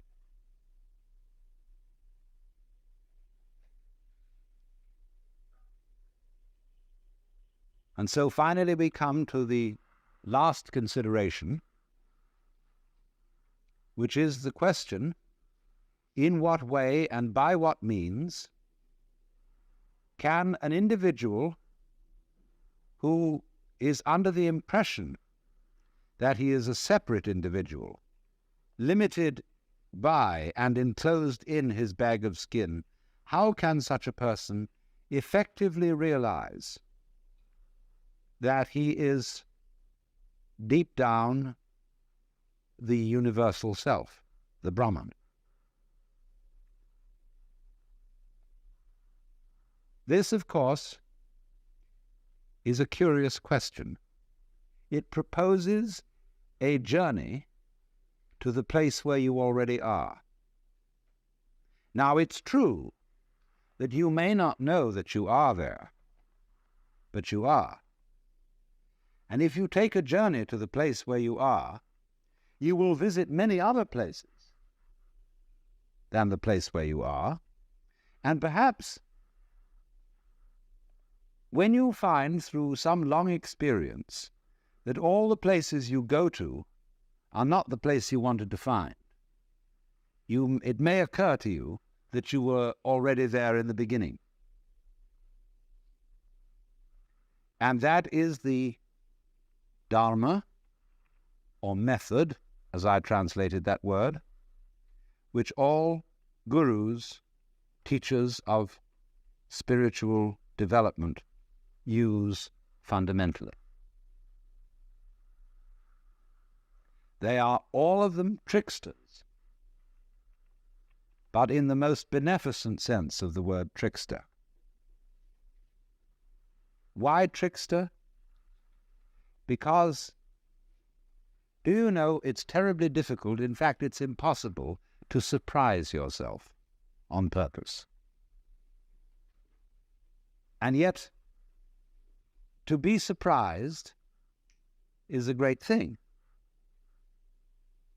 But you can't plan a surprise for yourself. Somebody else can do it for you. And that is why so often a guru or teacher is necessary in this process. But let me say right from the start that a guru, there are many kinds of gurus. First of all, among human gurus, there are square gurus and there are beat gurus. There are gurus like, well, let's say a great Zen master today. Let's take Oda Roshi at Daitokuji, who is a square guru and a very good one. But you go through regular channels. Then there is a guru like Mr. Gurdjieff, who is a rascal guru, who leads you in by means that are very, very strange indeed. Then there are gurus that are not people. The gurus may be situations, a certain kind of problem or encounter. Even a book can to some extent be a guru. A friend can be a guru. I've often thought of writing a story about a man who is some sort of guru seeker and potential yogi, who goes one day into an automat and sits down at a table where there is another fellow, and he sort of thinks that this man looks wise, and he projects onto him the idea that he is a guru. And he says, "I feel there's something special about you." And the man says, "Oh, really? Really, actually, there's nothing special about me. I happen to be an insurance salesman." And this other fellow says, "Isn't that fascinating how modest he is?" And then I want to develop this story step by step. They keep meeting each other because they both eat at the same automat regularly for lunch. And although the fellow really is an insurance salesman and doesn't know a thing about these things, it in the end results in the enlightenment of the person who projected this image upon him. So there are, as I say, many kinds of guru. But the problem of the guru is to show the inquirer in some effective way that he already has what he's looking for.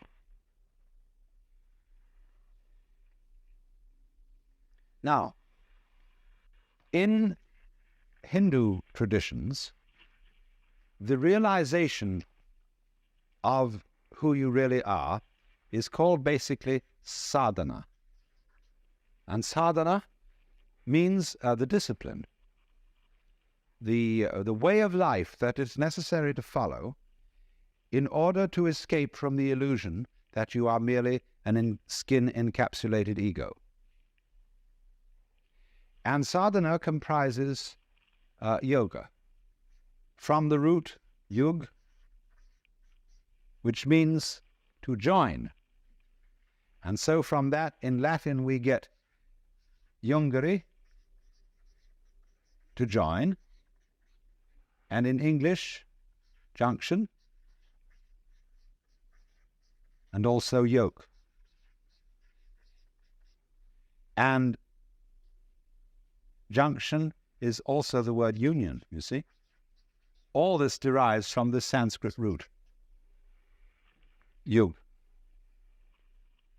A yoke is also a discipline. When you yoke oxen, that is a kind of a discipline. Now, strictly speaking, in the very strictest sense, yoga means the state of union, the state in which the individual self, what is called the Jivatman. Jivatman is approximately translatable as ego. Jivatman finds that it is ultimately Atman, which equals Brahman, the Supreme Self. So yoga is the state. The strictest meaning of yoga is the state of union, and a yogi means one who has realized that union. But we find that the word is not normally used in that way, in that strict sense.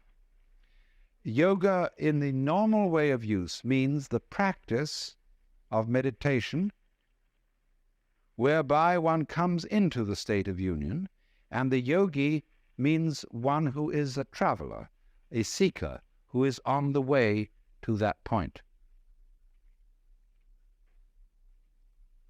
But again, strictly speaking, there is no method to arrive at the place where you are.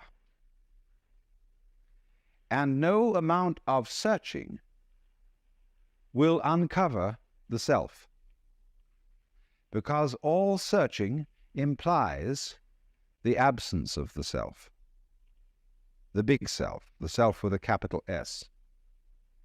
So that to seek it is to thrust it away, and to practice a discipline to attain it is to postpone realizing. There is a famous Zen story told of a monk who was sitting in meditation, and the master came along and said, "What are you doing?" He said, "I'm meditating to become a Buddha." Whereupon the master picked up a brick that was lying nearby and started polishing it, rubbing it. And the monk said, "What are you doing?" He said, "I'm rubbing this brick to make it a mirror." He said, "By no amount of rubbing could you ever make a brick into a mirror." The master replied, "By no amount of zazen could you become a Buddha." Zazen means sitting meditation. They react very badly to this story in modern-day Japan. Anyway, what is important, you see, quite radically here,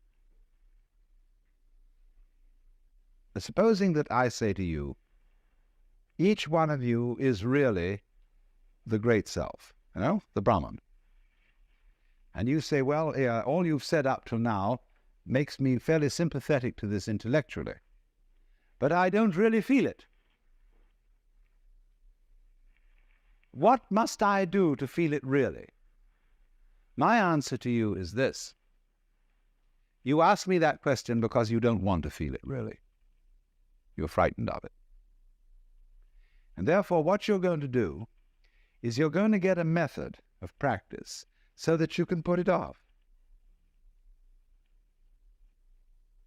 So that I can say, well, I can be a long time on the way getting this thing.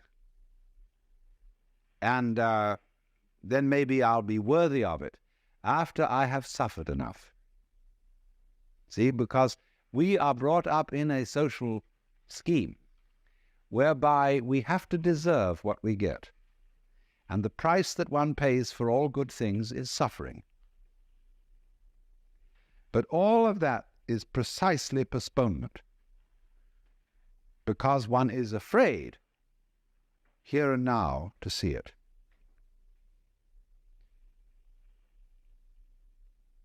If you had the nerve, real nerve, you would see it right away. Only that would be, when one feels you shouldn't have nerve like that. Why, that would be awful. That would be, that wouldn't do at all. Because after all, I'm supposed to be poor little me. And I'm not really much of a muchness. And I'm playing the role of being poor little me. And therefore, in order to be something great, like a Buddha or a Jivan Mukta, one liberated in this life, I ought to suffer for it. So you can suffer for it. There are all kinds of ways invented for you to do this. And you can discipline yourself, and you can gain control of your mind, and you can do all sorts of extraordinary things. I mean, you can drink water in through your rectum and do the most fantastic things. But that's just like being able to run the 100 yards in 9 seconds, or push a peanut up Mount Tamalpais with your nose, or any other kind of accomplishment you want to engage in. There's absolutely nothing to do with the realization of the self. The realization of the self fundamentally depends on coming off it. You know, the sort of, when we say to people who put on some kind of an act, we say, oh, come off it. And some people can come off it. They laugh and say, they suddenly realize, you know, they were making fools of themselves, and they laugh at themselves and they come off it. So in exactly the same way, the guru, the teacher, is trying to make you come off it. Now, if he finds he can't make you come off it, he's going to put you through all these exercises so that you, at the last time, when you've got enough discipline and enough suffering and enough frustration, you'll give it all up and realize you were there for the beginning and there was nothing to realize. But the guru is very clever. He says, all right, if this is the way you have to go, this is the way you have to go. You asked for it. You came to me. I didn't invite you, you see, the guru says. You came to me and said, I want to learn yoga. Well, he said, yoga is union. You're tattvamasi, you know, you're that. Well, no, you say, I'm sorry, I don't understand that because I only get it intellectually. I don't feel it. Oh, he says, you're one of those. So I see, I've got to satisfy you. The customer is always right. No, I've got to give you all this work to do because you can't see directly that this is so. But he's looking at you in a funny way, you see. The guru is always saying to you, you know, what are you doing? What's your game? Imagine, for example, a father confessor,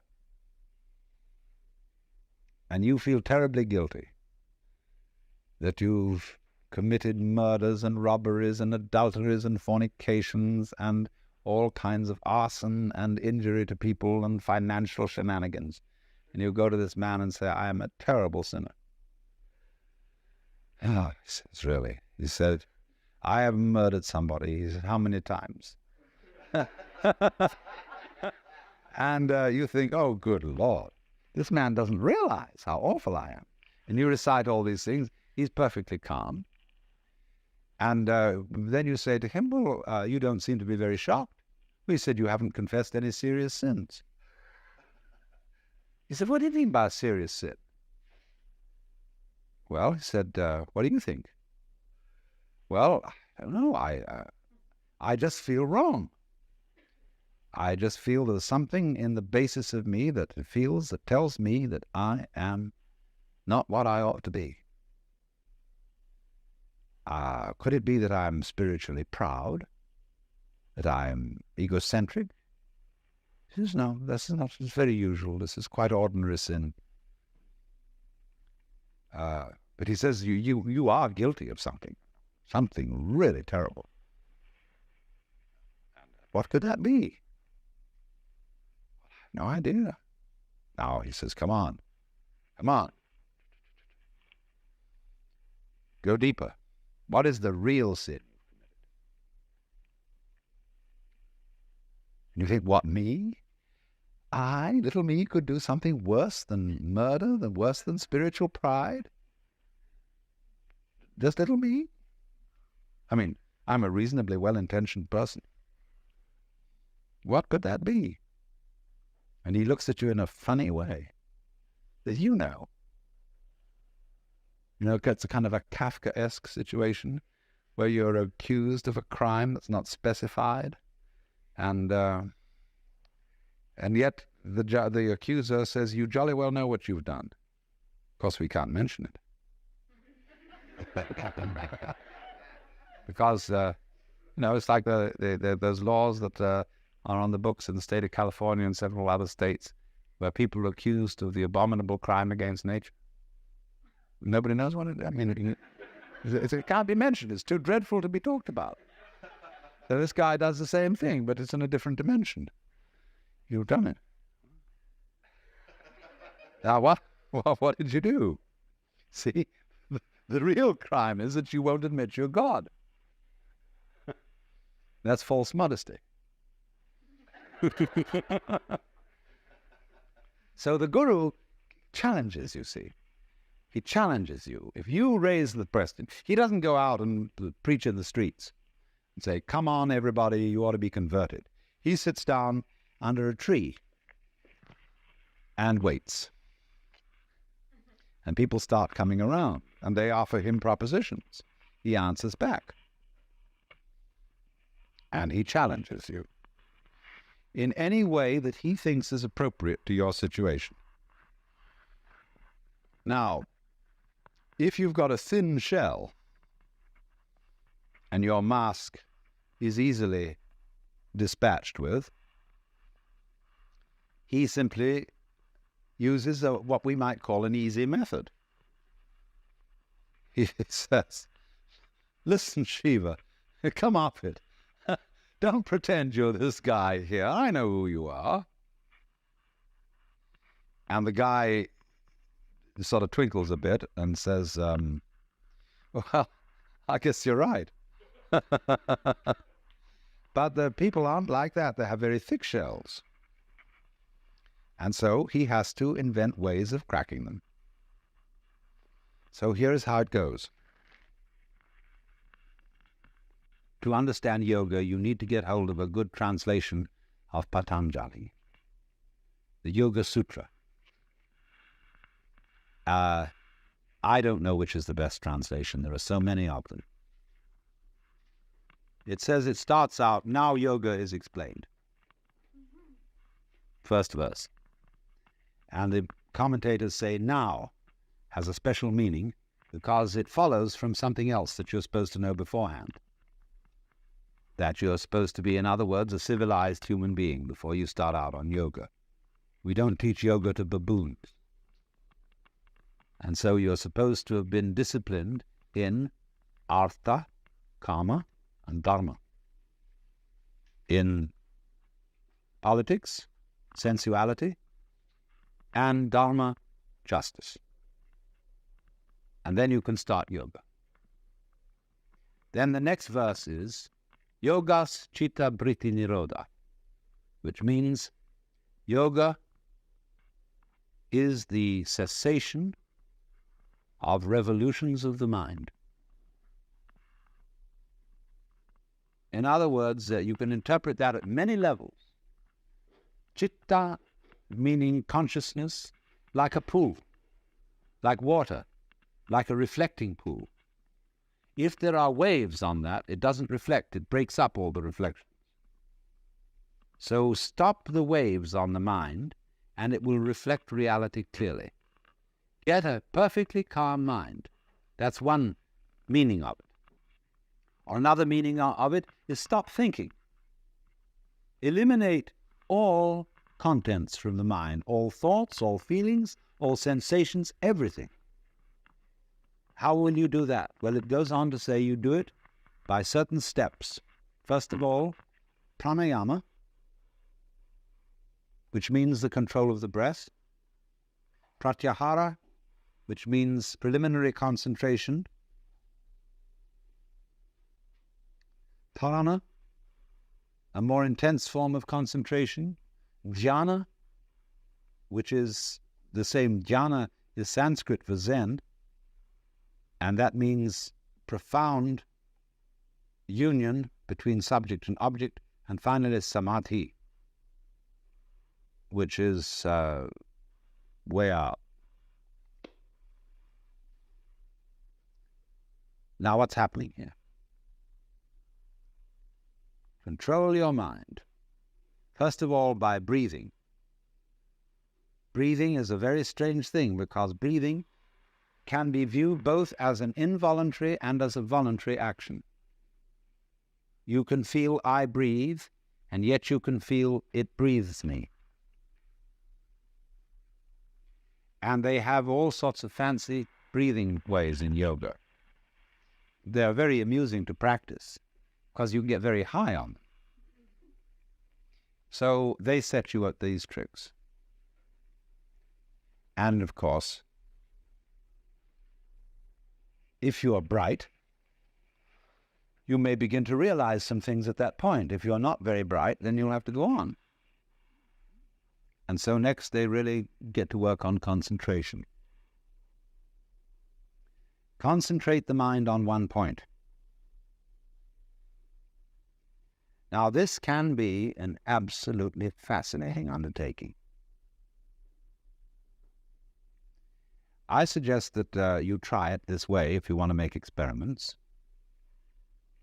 Select a highlight on some bright, some polished surface, copper or glass or something, where there's a little tiny reflection, say of a candle or an electric light bulb.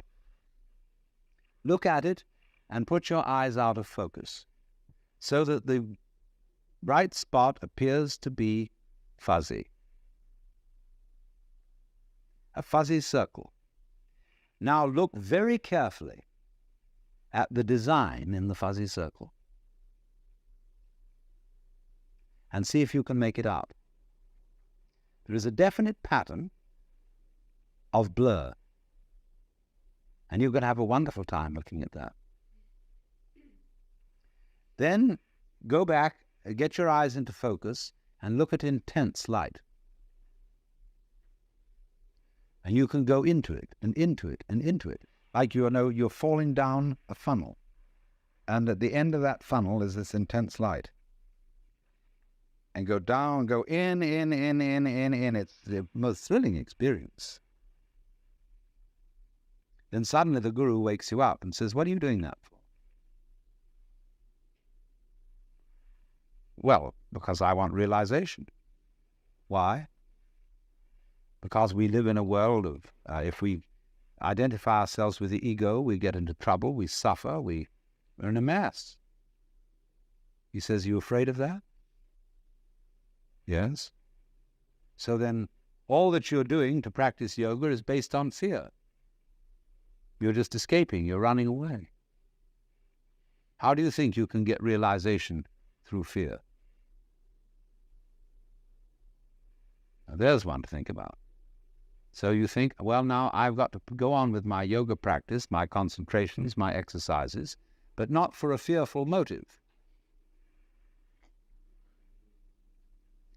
And you know that guru, he's watching you, and he's a very, very sensitive man, and he knows when you're doing, always knows what your motive is. So he puts you onto the kick of getting a pure motive.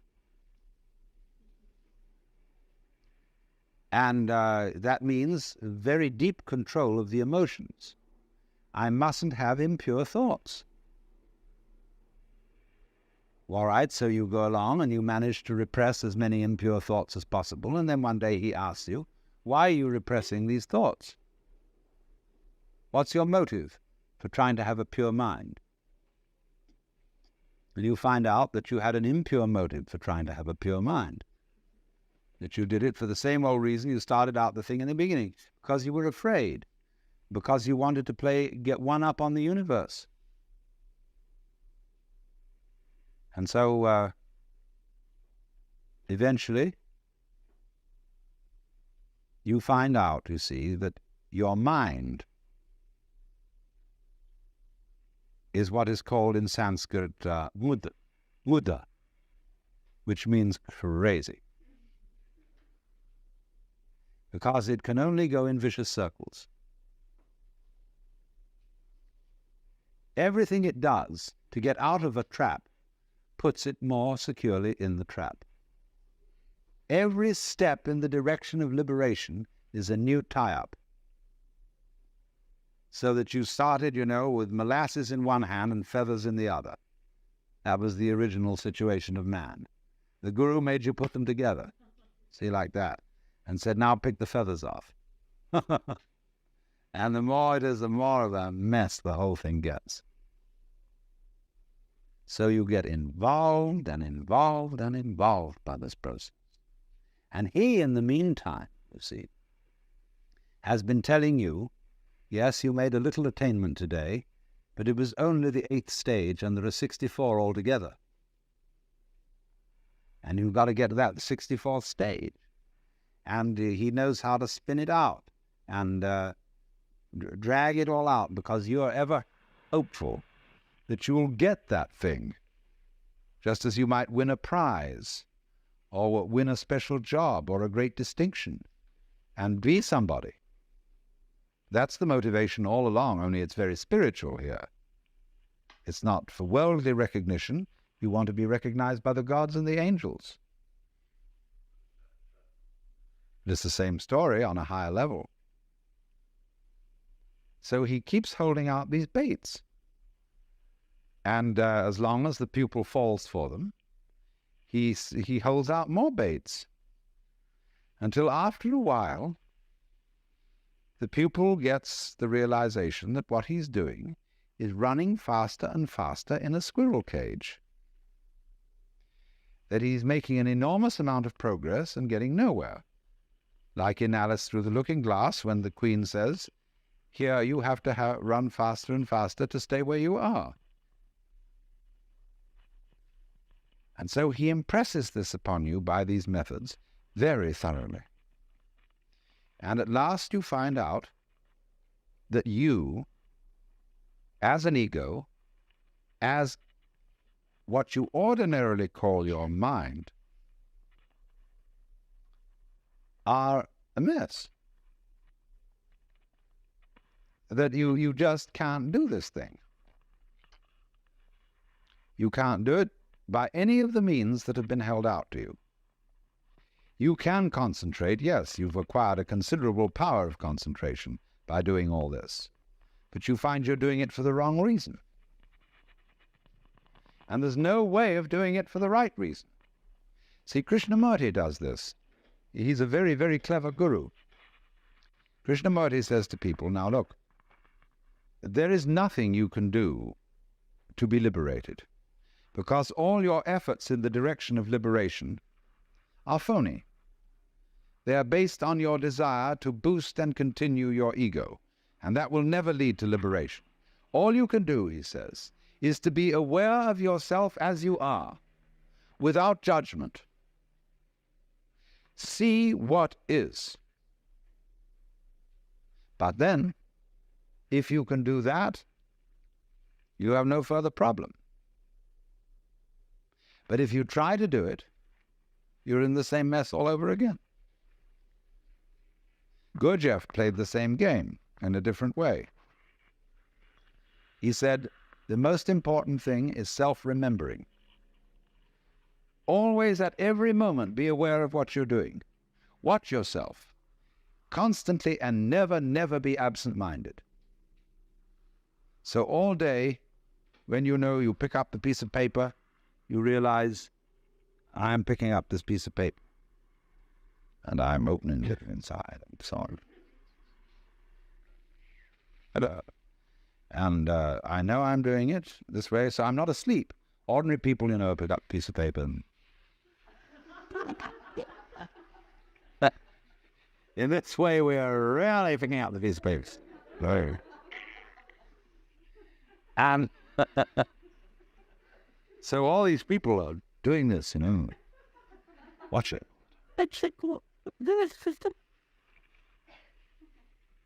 Now, where do they land up? I've told this story millions of times, really. Excuse me, but it's very important. When they teach you in Japanese Zen how to use a sword,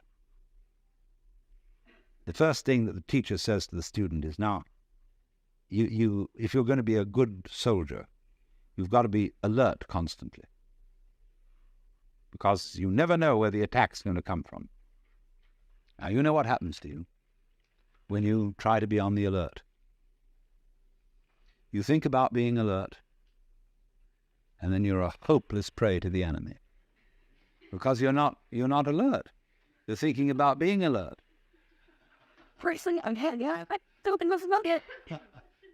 You must be simply awake and relaxed.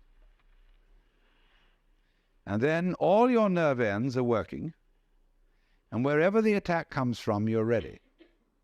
They liken this to a barrel of water. The water is just sitting there in the barrel, but the minute you make a hole in the barrel, the water immediately is ready to come out of that hole. So in the same way, the mind, when it is in the proper state, is ready to respond in any direction from which the attack may come. So this man is no longer alert in the sense of taut, anxious. See? He's just sitting there, like a cat sits there. And the minute anything happens, It's right there. Because it didn't have to overcome any set in a direction opposite to that from which the attack comes. If you're set for the attack to come from there, and it comes from here, you have to pull back from there and go there, but that's too late. So you sit in the middle, and you don't expect the attack from any particular direction. So in the same way, all this applies to yoga. You can be watchful, you can be concentrated, you can be alert. But all that will ever teach you is what not to do, how not to use the mind. Because it'll get you into deeper and deeper and deeper binds. You have to let it happen. Just like you have to let yourself go to sleep. You can't try to go to sleep. You have to let yourself digest your food. You can't try to digest it. And so in the same way, you have to let yourself wake up. Become liberated. And when you find out, you see, that there isn't any way of forcing it, that, for most people, is the only way of getting them to stop forcing it. Because they won't believe. When you tell them in the first instance, you've got to do this without forcing it, they'll say, well, it won't work, it won't happen, because I'm very unevolved. I'm just an ordinary human being. I'm just poor little me. And if I don't force it, nothing will happen. I have people who think that if they don't struggle and strain, they won't have a bowel move, or whatever it is. They think they've got to do that work in order to make it happen. In other words, all that is based on lack of faith, not trusting life. And to get people to trust life who don't trust it, you have to trick them. They won't jump into the water, so you have to throw them in. And if they are very unwilling to be thrown in, they're going to take diving lessons, you see, in which they're going to go all through, they're going to read books about diving, they're going to do all the preliminary exercises for diving, and they're going to stand on the edge of the diving board and inquire whether there's the right posture, till somebody comes up beside and kicks them in the butt. And they're in the water. And it's also with this. It really is. So now the most amazing gamesmanship goes on in the whole domain of yoga and spiritual practice. You would be astounded. So, I mean, one of the games in all this is to find a little flaw in you, see? Everybody has a place where they can be jiggled a bit. Something they're a bit ashamed of, and so they think, does this person really know my secret? He's not saying anything because he's polite, but does he really see through me and know that somewhere are the awful awfuls and that I'm a little bit upsettable? This is all part of religious competition. If you go to the Roman Catholics and you've studied, you've been psychoanalyzed, you see, they'll say, well, that's fine, but of course it's not nearly enough. I mean, that's all very well so far as it goes, but, or if you're a Roman Catholic and you go to a Buddhist outfit that's on a missionary basis, they'll say, yes, of course, through your Catholicism, you've learnt some of the basic virtues, but of course, Catholicism doesn't go anywhere near the heart of things, in this it doesn't have an elaborate system of meditation like we have. Then you go over to the Hindu school, and they say, as the Buddhists go to a certain point, they do attain a very, very high stage of realization, but there is nevertheless something higher than that, which they don't quite get. And you'll find this all round the world. Everybody claiming to have that little special extra essence which the others don't have. Now, why are they doing that? Are they all frauds? Are they all all out to get you into their society? Sometimes yes. But sometimes they're trying to see whether you fall for this, testing you out. This is upaya, skillful method. And if you become falling for that little extra special thing that's just supposed to be around the corner, then they've got you. Or rather, you've got yourself in a mix. And you have to work at that and work at that and work at that until you find out that you were being made a monkey of. But you were being made a monkey of because you could be made a monkey of. You hadn't really arrived where you are. You didn't have the nerve to be you. That is to say, to be the self. And so you had always to feel that there was something beyond that, the stage higher. See? So that's why, for example, Masonry is such a success. It has 33 degrees. And you can go up that ladder and get higher and higher status. The more degrees, the merrier. There have been things that have invented hundreds of degrees, and they're an immense success. Because you can postpone it longer and longer, like Achilles overtaking the tortoise.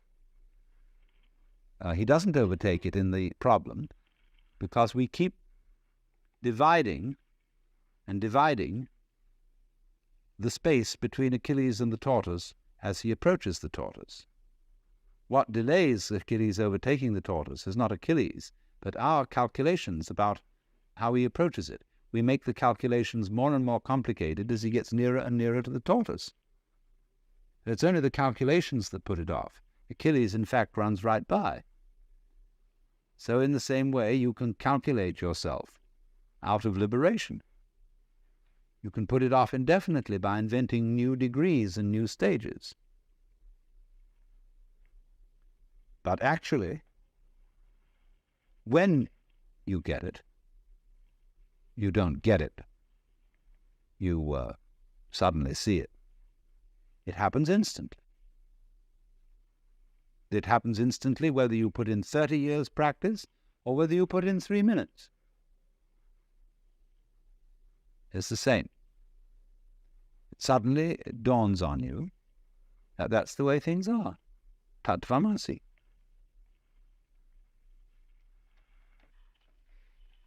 Medieval society in the West, comparable to Hindu society, allowed people to check out of the game. It revered and encouraged hermits, monks, nuns, of various types of discipline. There's this difference, you see, for the West and India. You couldn't join the Brahmana caste, the priest caste, from some other caste. But in the European caste system, by becoming a priest or a cleric of any kind, you see, a cleric means simply a literate person, you could familiarize with any other caste once you're in that one. And so it was a wonderful way of rising in society. You could, from being a serf, go to being a priest, to being an archbishop, and consort with the nobility. It was the only way open to cross castes, you see, and because they were the literate people, it was through literacy and through universities founded by clerics that our caste system began to break. And we got the idea of choosing your own vocation and not simply following what your parents did. Now, I want to make an observation here about checking out of the game. This is not encouraged in contemporary society. Because the Catholic Church and the Episcopalian Church are very powerful minorities, they can still support monasteries and even hermits. But you can't be one on your own without great difficulty. Firstly, because you're a poor consumer. See, around here, we have a number of hermits. There's a guy out there building that boat, and he's essentially a non-joiner, poor consumer. And the community, they live a lot along here. And they're not working class people. They are people who dropped out of college because they saw it was stupid. And they're that sort of people. We would call them perhaps beatniks. But you see, the city doesn't like it because they aren't owning the right sort of cars, and therefore the local car salesman isn't doing business through them. They don't have lawns, and so nobody can sell them lawnmowers. They hardly use dishwashers, appliances of that kind. They don't need them.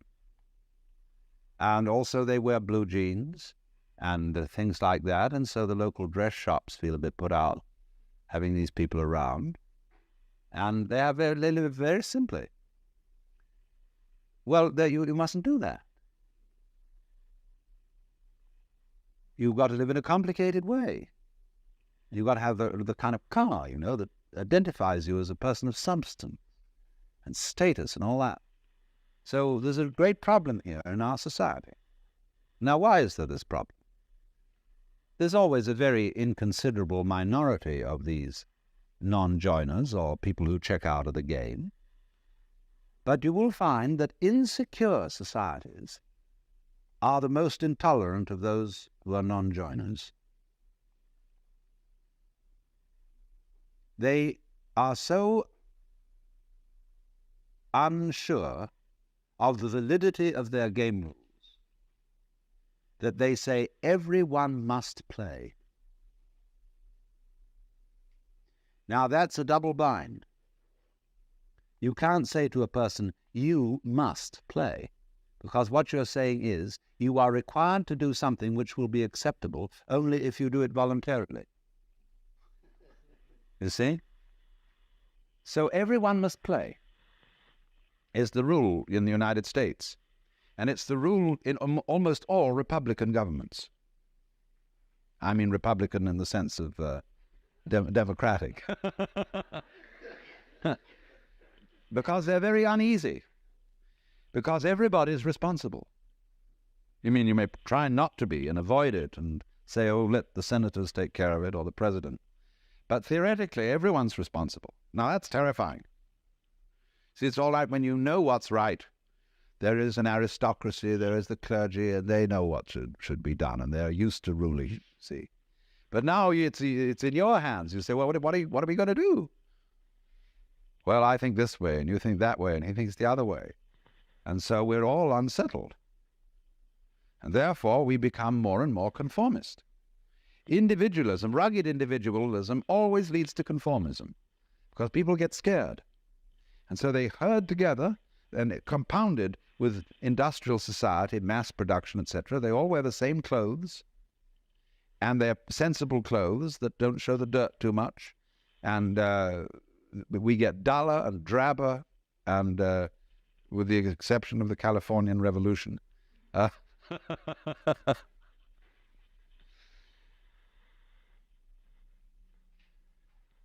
So the reason for this is, in a way, that democracy as we have tried it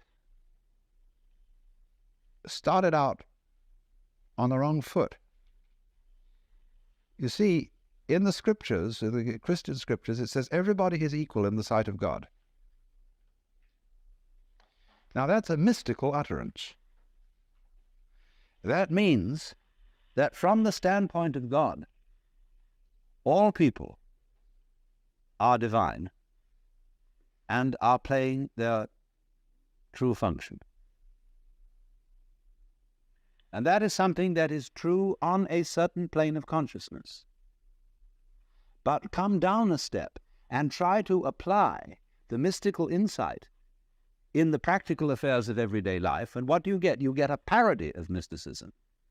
You get the idea not that everybody is equal in the sight of God, but that all people are equally inferior.